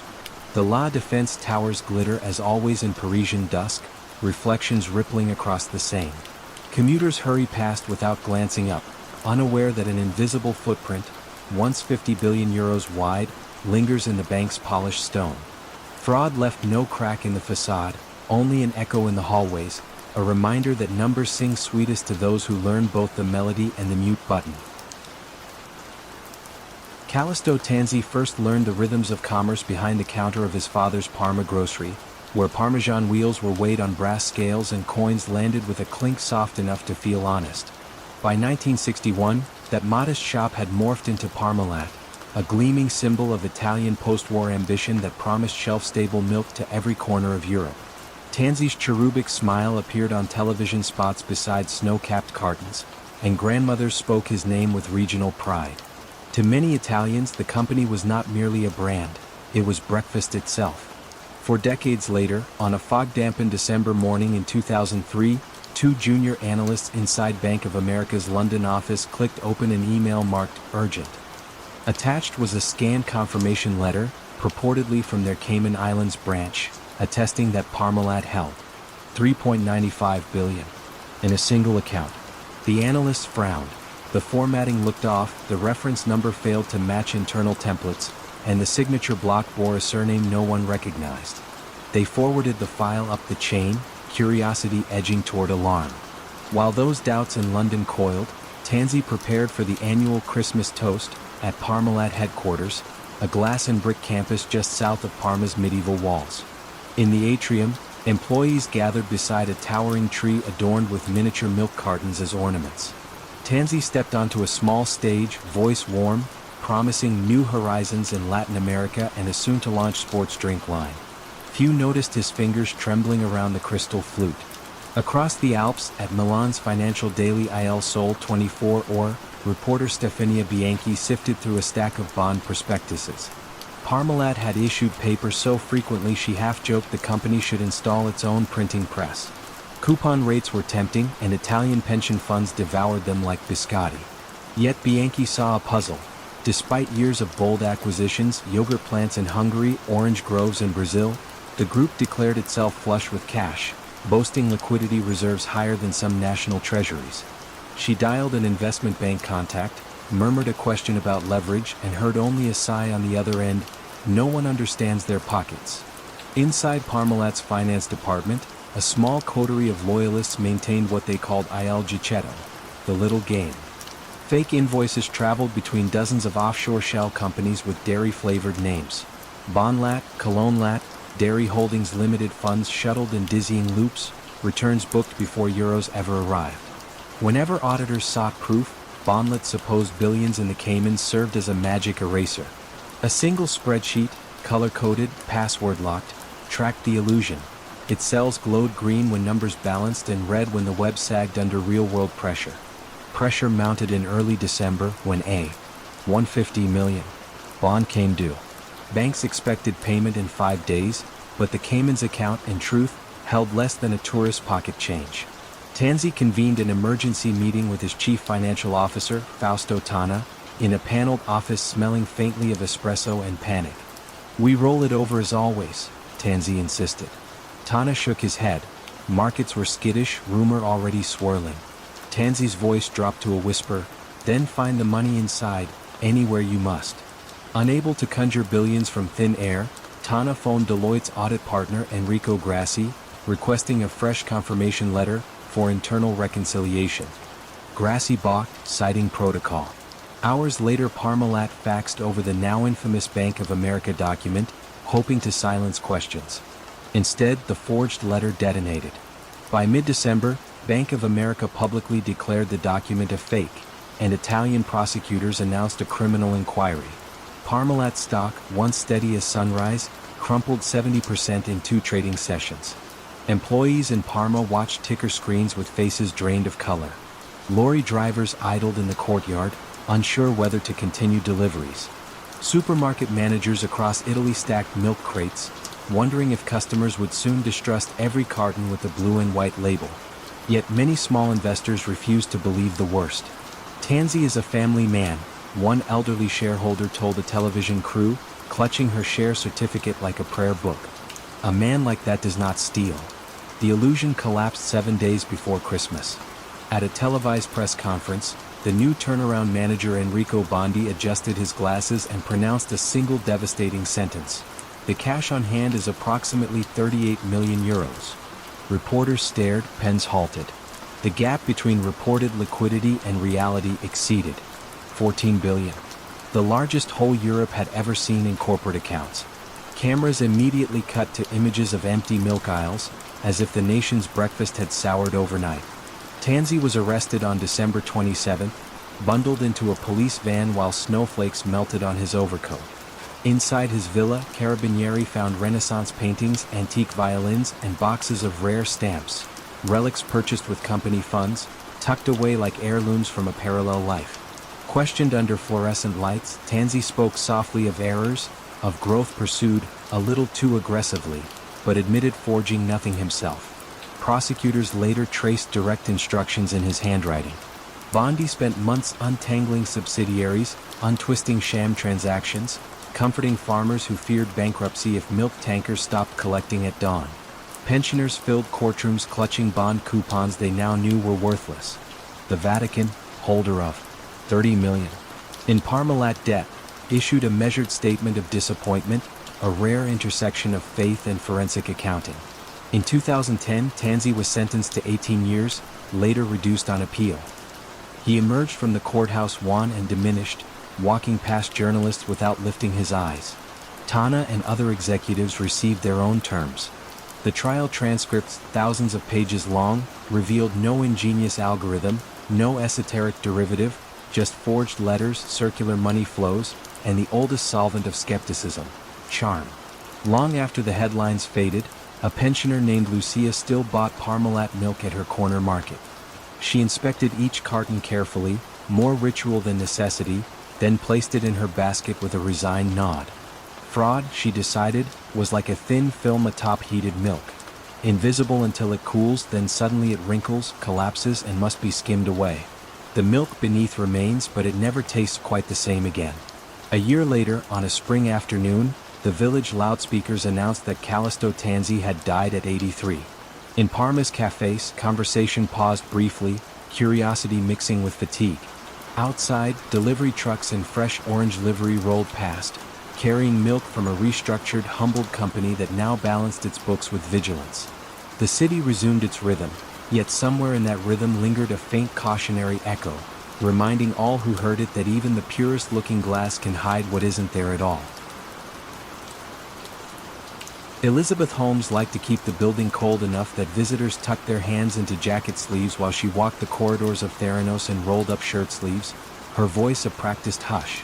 She was 29, statuesque, with a black turtleneck that had become its own marketing asset, and she promised that a single drop of blood could replace vials, needles, and laboratory waiting rooms forever. In Palo Alto coffee shops, young engineers quoted her like scripture, "Make it so people never have to say goodbye too soon." On the 6th floor of the company's glass headquarters, a demo room glimmered with polished chrome. There sat Edison, a shoebox-sized device that hummed with faint purpose whenever investors arrived. A lab technician named Erica Chung often stood behind a tinted partition feeding tiny cartridges into the machine. She knew that the cartridges worked only when preloaded with results generated by conventional analyzers hidden 2 floors below. Each time she closed the partition, she told herself the deception was temporary, a bridge to real science not yet invented. Across the country in Phoenix, 47-year-old pharmacist Richard Fewish opened the Wall Street Journal and read a glowing profile. Walgreens would soon install miniature Theranos labs in stores, offering on-the-spot diagnostics for flu, cholesterol, maybe even cancer markers. Fewish traced a finger over the newspaper's grainy photo of Holmes. He had once mentored her father at Enron. Now he muttered, "Too good, Elizabeth, too good." He tore the page out and slid it into a folder already thick with research notes. Inside Theranos, scientist Ian Gibbons shuffled along a dim hallway to Holmes's office, lab coat draped over one arm. He carried data showing that Edison's error rate soared when analyzing potassium and sodium, basic electrolytes.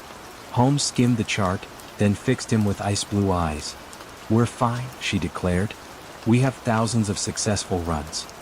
Gibbons, gentle and bookish, left her office with shoulders sagging, the chart still clutched in his hand like a confession no one wished to hear.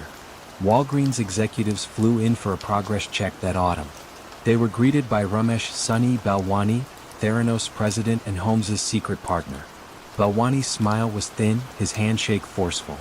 In the demo room, Edison beeped obediently while a prearranged sample produced a flawless reading.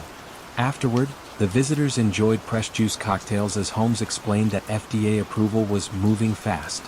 The executives returned to Chicago dazzled.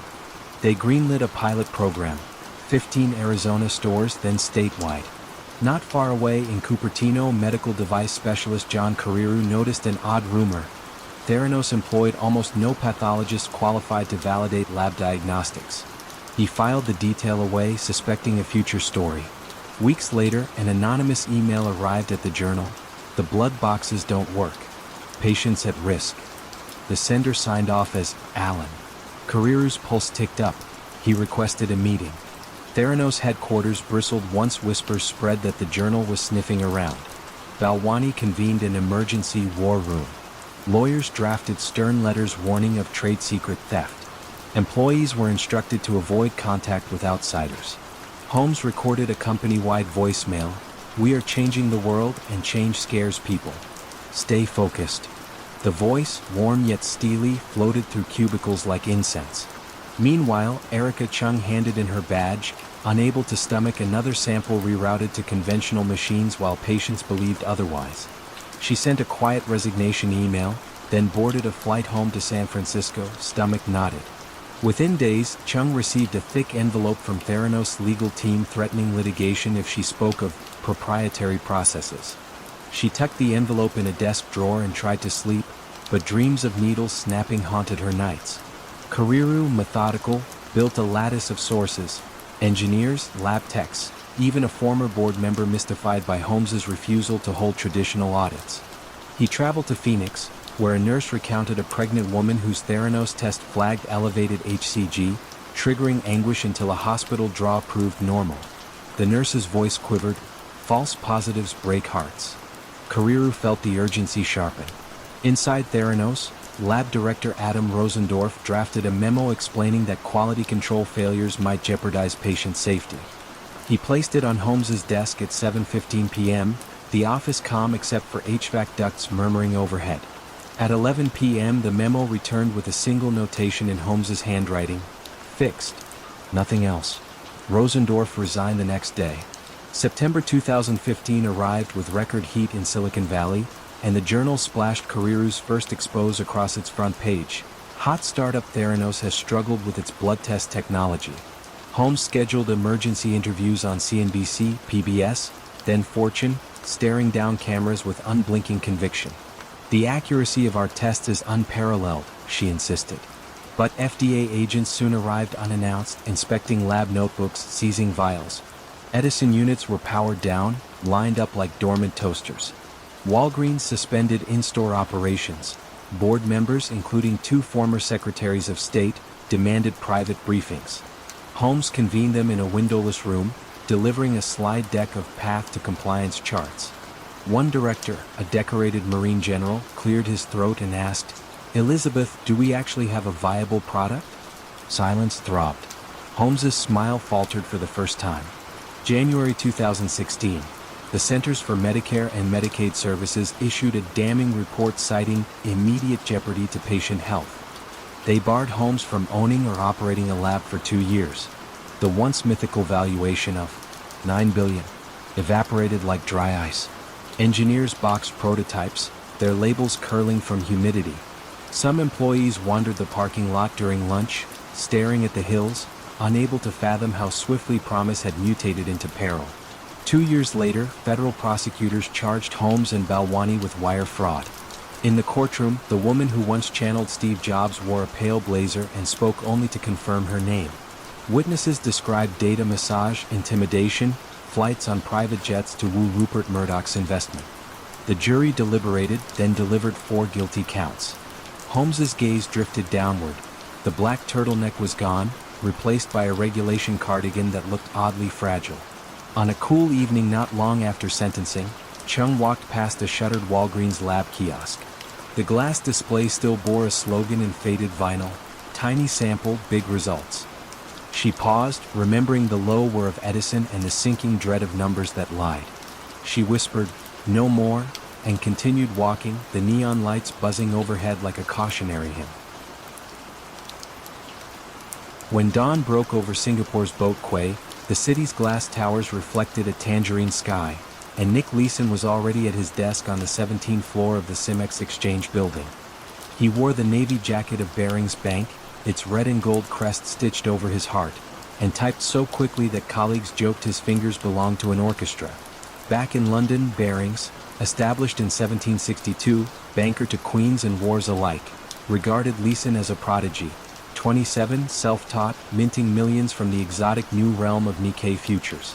No one noticed that every keystroke carried something darker, like a rustle behind velvet curtains. Each afternoon Leeson strode across the trading pit, sleeves rolled, voice a clarion above the din. He bought and sold contracts tied to Japan's stock index, wagering on tiny pulses of price. When bets paid off, he flashed a thumbs up to supervisors peering through smoked glass. When they didn't, he simply nodded, pretending nothing had happened. The missing money slid into a secret ledger labeled 88888. Inside Barings' computer system, 5/8 looked harmless, just a memo line, a technical catch-all. In Leeson's hands it became a trapdoor, swallowing losses before anyone upstairs could feel the floor tilt. The first mistake, a modest miskeyed trade, cost about £10,000, easily hidden. But mistakes, he discovered, could be erased with double-down courage. He placed a larger wager, won, and the account evened out. The sensation felt electric. Fear transmuted to relief by sheer will. Soon the 5/8 account absorbed bigger errors, then purposeful gambles meant to recover the errors. It became, in Leeson's private language, the benevolent shadow. Every evening he faxed profit figures to London. Every evening he assured himself the shadow would shrink tomorrow. Barings rewarded results. Executives flew in from Bishopsgate bearing champagne, praising the Singapore miracle. They never lingered long. The front office and the back office, normally divided to ensure checks and balances, were both run by Leeson. He wrote the trades and reconciled them, inspector and suspect in the same body. Auditors requested random spot checks. He supplied pre-printed forms and a smile. One auditor later recalled thinking, "He's so open he must be clean." Openness in this case was simply empty drawers. January 1995 arrived with the humid snap of monsoon season, and the Kobe earthquake ripped through Japan's economy. The Nikkei slumped. Leeson, terrified that earlier losses would surface, made a single colossal bet that the market would rebound quickly. He bought futures by the thousands, each contract a silent plea for gravity to reverse. The trading floor's fluorescent lights buzzed overhead as screens bled red. Losses ballooned past £100 million, yet he faxed London a profit of £14 million, handwriting a cheerful note, "Steady as she goes." The 5/8 account groaned under the weight, but the trapdoor still held. In February, Barings' Treasury Department noticed unusual funding requests from Singapore. Leeson blamed margin requirements and signed off with brisk confidence. In truth, the gap had reached £500 million, larger than the bank's available capital. Sleep deserted him. He jogged the river at midnight, streetlights flickering off his sweat-damp shirt, rehearsing explanations that could never be spoken. Each morning he shaved, adjusted his tie, and re-entered the pit, an actor stepping onto a stage where the audience was blind. The revelation came not from a whistleblower but from arithmetic. Clearinghouses demanded cash Barings could not produce. A risk manager in London compared internal profit reports with external margin calls and felt his pulse spike. Phone lines hissed between continents. "Nick, what's going on?" a director asked. Leeson, staring at a sunrise he no longer admired, replied, "There's a problem, but I can fix it." Within hours he booked a flight, leaving a 3-word note on his desk. "I'm sorry." He slipped through Frankfurt, then on to Kuala Lumpur, passports stamped in quick succession like final heartbeats. The pursuit ended in a Frankfurt departure lounge where German police closed in, his Barings jacket replaced by a gray sweatshirt. As Leeson was escorted away, television screens overhead carried breaking news: Barings Bank insolvent. A 233-year-old institution, once strong enough to finance the Louisiana Purchase, was felled by a single employee and a string of digits. In London, stunned clerks packed belongings into cardboard boxes while journalists gathered on Bishopsgate, rain peppering their notepads. Pensioners holding gilt-edged bonds watched interviews with historians who spoke of Waterloo and Wellington, as if empire itself had cracked. The final loss stood at £827 million, double Barings' capital, handed to receivers for a ceremonial pound. At trial, Leeson confessed without theatrics. He described the 5/8 account as a hole that kept getting bigger the more I dug. The judge sentenced him to 6.5 years in Changi prison. There, dengue fever gnawed at his bones and fluorescent lights buzzed much like those on the trading floor, only colder. He read philosophy, kept a diary, and tried to map the moment where confidence had pivoted into ruin. The diary offered no clear answer, only sketches of mounting pressure and the seduction of one more chance. Barings' collapse reshaped risk controls worldwide. Banks split trading and settlement teams, installed real-time reconciliations, and taught new hires the parable of the 5/8. Still, every generation needs its own reminder. A rogue trader is rarely a cartoon villain.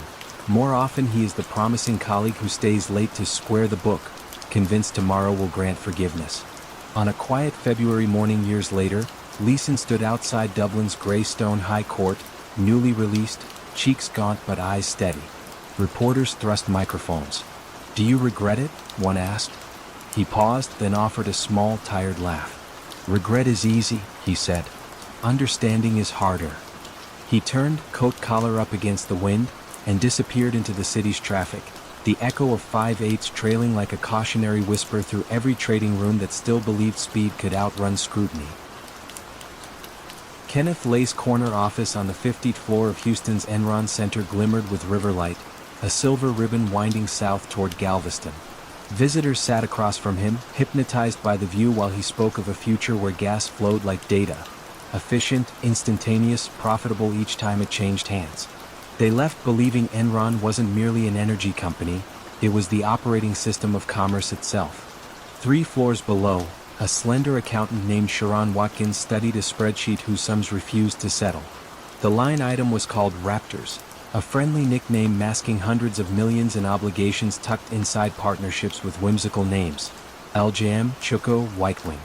The cells glowed green, yet the cash behind them seemed to hover like mirage water over hot asphalt. Watkins printed the file, circled 2 columns, and slipped the pages into her bag, unease spreading through her chest like slow ink. That same evening, CFO Andrew Fastow led bankers from Chase and Merrill through a private tour of Enron's trading floor. Rows of curved monitors displayed real-time prices for electricity, bandwidth, even weather futures. Traders in headsets barked buy or sell orders as if conducting invisible orchestras. Fastow pointed to a wall of graphs climbing steadily upward. "Volatility is opportunity," he told the bankers, voice smooth as oiled gears. The bankers nodded, their own bonuses already mapping themselves in the mind. Weeks later, journalist Bethany McLean dialed Enron's investor relations hotline from a cramped cubicle at Fortune magazine. She had one simple question: how exactly does Enron make its money? The spokesman's answer wandered through jargon: arbitrage capture, regulatory optimization, without ever landing. McLean hung up, eyebrows knitting. She opened Enron's latest 10K filing. Footnotes sprawled for pages, a thicket of entities blooming offshore. She began marking them with sticky flags, pink for partnerships, yellow for guarantees, blue for anything that simply felt odd. The documents soon resembled a bedraggled peacock. Inside Enron, optimism remained choreographed. Lay announced a new headquarters, 2 glass towers to be christened Enron 2. Employees cheered. In the cafeteria, posters urged them to buy company stock for retirement. Each paycheck saw more shares funneled into 401k plans. One engineer joked that diversifying in Houston meant owning Enron and living in an Enron power department. Laughter followed, comfortable, trusting. Sharon Watkins did not laugh. She drafted an anonymous memo to Lay titled, Potential Accounting Irregularities, 8 pages long, plain language, urgent tone. She slid it under his door at dawn, then walked to her desk feeling both weightless and doomed. Lay read the memo that afternoon. He forwarded it to Enron's law firm with a note, Please handle. No reply reached Watkins. Autumn 2001 arrived like a furnace door opening. California's rolling blackouts dominated headlines, and skeptical analysts began probing whether Enron's trading strategies had amplified the crisis. Short sellers circled. One, Jim Chanos, compared Enron's cash flow against reported profit and saw a canyon between them. He described it to clients as a skyscraper of smoke. Positions were taken. Whispers gained volume. On October 16, Enron announced a surprise $618 million quarterly loss. The conference call had the hush of a stalled elevator. Fasto did not appear. CEO Jeff Skilling, famously combative, resigned for personal reasons. Analysts, once charmed by his swagger, sensed fear beneath the brittle courtesy of the call's closing minutes. The next morning, Arthur Anderson auditors arrived to collect shredding bins that had filled overnight. Inside the bins lay drafts of partnership agreements, side letters, even post-it notes reminding managers which numbers to re-optimize. A junior auditor watched the confetti swirl into plastic bags and wondered whether paper could truly forget. Bethany McLean's story hit newsstands with the title, Is Enron Overpriced? Investors who once quoted Lay at cocktail parties now quoted her article, tone shifting from admiration to unease. Enron's share price began a steady slide. $90, $70, $50. Employees stared at overhead tickers as if watching a beloved relative age in real time. Watkins, summoned at last, sat before the board. She answered questions under fluorescent glare. Were the Raptors real hedges? Were profits recycled through the partnerships? She spoke calmly, hands folded, yet her voice wavered when she described a balance sheet walking on stilts. Directors thanked her and adjourned for private session. In that session, one member reportedly sighed, We've flown too close to the sun. By November, Enron needed fresh credit to survive the week. Lay called JP Morgan's chief risk officer. The line crackled with static and hesitation. Credit rating agencies convened emergency committees and within 48 hours marked Enron as junk. The downgrade triggered debt covenants like rows of collapsing dominoes. Cash evaporated. Employees evacuated their savings plans, only to discover trading windows were locked. The cafeteria posters remained, ghostly encouragements to buy more. Payphones in the lobby filled with staff calling spouses, voices tight, saying words they never thought they'd need, we might lose it all. December 2, 2001. Enron filed for Chapter 11, the largest bankruptcy in U.S. history at that moment. Morning commuters on Louisiana Street passed picketers holding handmade signs. Enron stole my pension, while reporters adjusted camera angles to frame the crumbling logo above the revolving doors. In a rented Houston ballroom, Lay addressed several hundred stunned employees. He spoke of cycles and resilience, but the microphone clicked off mid-sentence, batteries dead. Silence settled, heavy as Gulf humidity. Someone in the back whispered, It's over. People began to drift out, some carrying boxes, others carrying nothing at all. Federal agents moved quickly. Fasto was indicted on counts of fraud and money laundering. He arrived for booking with a resigned half-smile, as if caught in a magic trick gone sour. Skilling surrendered months later, defiant, declaring, I am innocent to the sea of flashes. Lay, sunburned and tired, spent his final months awaiting trial at his Galveston beach house, waves lapping indifferently. Sharon Watkins testified before Congress, Her memo entered into the public record. Lawmakers praised her courage, though she felt no triumph, only the nagging thought that earlier courage might have saved thousands of retirees. In living rooms across America, viewers heard a new term, mark-to-market, and tasted the bitterness of trusting where transparency lacked. The skyscraper itself still rises over Houston, now occupied by other firms, windows gleaming in afternoon light. Tour guides sometimes point and mention Enron, voice dropping a note, as if speaking of a storm whose clouds are long gone yet whose lessons still darken the ground. Frauds, they say, rarely begin with outright lies. They begin with small stories people tell themselves to keep celebrating quarter after quarter, until the stories demand a physics of their own.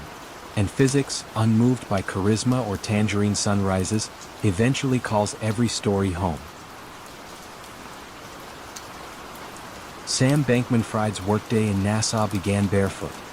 He padded across the marble floor of the $40 million penthouse that overlooked Goodman's Bay, hair tousled like a C student late for class, and settled into a gaming chair ringed by half-empty cans of Diet Coke. On the screen glowed the dashboard of FTX, a cryptocurrency exchange that claimed to process billions each day, an ocean of digital coins moving at light speed. Outside, palms swayed in the trade wind. Inside, Sam's fingers danced across the keyboard, reallocating customer deposits as casually as a gamer shifting loot between avatars. FTX's origin story had played well in venture capital boardrooms. Sam, an MIT physics grad turned Wall Street quant, said he'd spotted tiny inefficiencies in global Bitcoin prices and spun them into a fortune through a trading firm called Alameda Research. He wore cargo shorts to billion-dollar pitch meetings, mumbled through risk models, and punctuated sentences with "it." Investors found it charming, a sign, they thought, of genius uncorrupted by polish. They poured money in until FTX's valuation swelled past $32 billion, making Sam at 30 the newest oracle of finance. 3,000 miles away in New Jersey, a schoolteacher named Denise Ruiz downloaded the FTX app after seeing a Super Bowl ad in which comedian Larry David scoffed at crypto, only to be labeled the guy who missed out. Denise deposited her $15,000 emergency fund, comforted by FTX's slogan, "Built by traders for traders." The interface showed a neat balance, a soothing palette of blues and oranges. Denise's husband asked if it was safe. She replied, "They have Major League Baseball umpires wearing their logo. How risky could it be?" In Washington, D.C., policy staffer Tina Powers reviewed a briefing on the surge of crypto lobbying. FTX topped the donor list, mostly through Sam's personal checks and a constellation of entities with names that blurred together, guarding against pandemics, building a stronger future. Tina highlighted a sentence, "FTX does not rehypothecate customer assets." She wasn't sure what that meant, but it seemed reassuring. Back in Nassau, a more complex reality pulsed beneath the pastel branding. When Alameda's high-frequency trades soured in early 2022, crypto winter, some called it, Sam instructed lieutenants to tap an internal backdoor that transferred billions in customer funds from FTX to Alameda without triggering compliance flags. The bridge ledger bore an innocuous tag, tier_lending. Caroline Ellison, Alameda's CEO and Sam's on-again, off-again partner, watched the numbers appear on her screen and exhaled. She hedged the loans with risky tokens minted by smaller startups, many of them partially owned by FTX itself.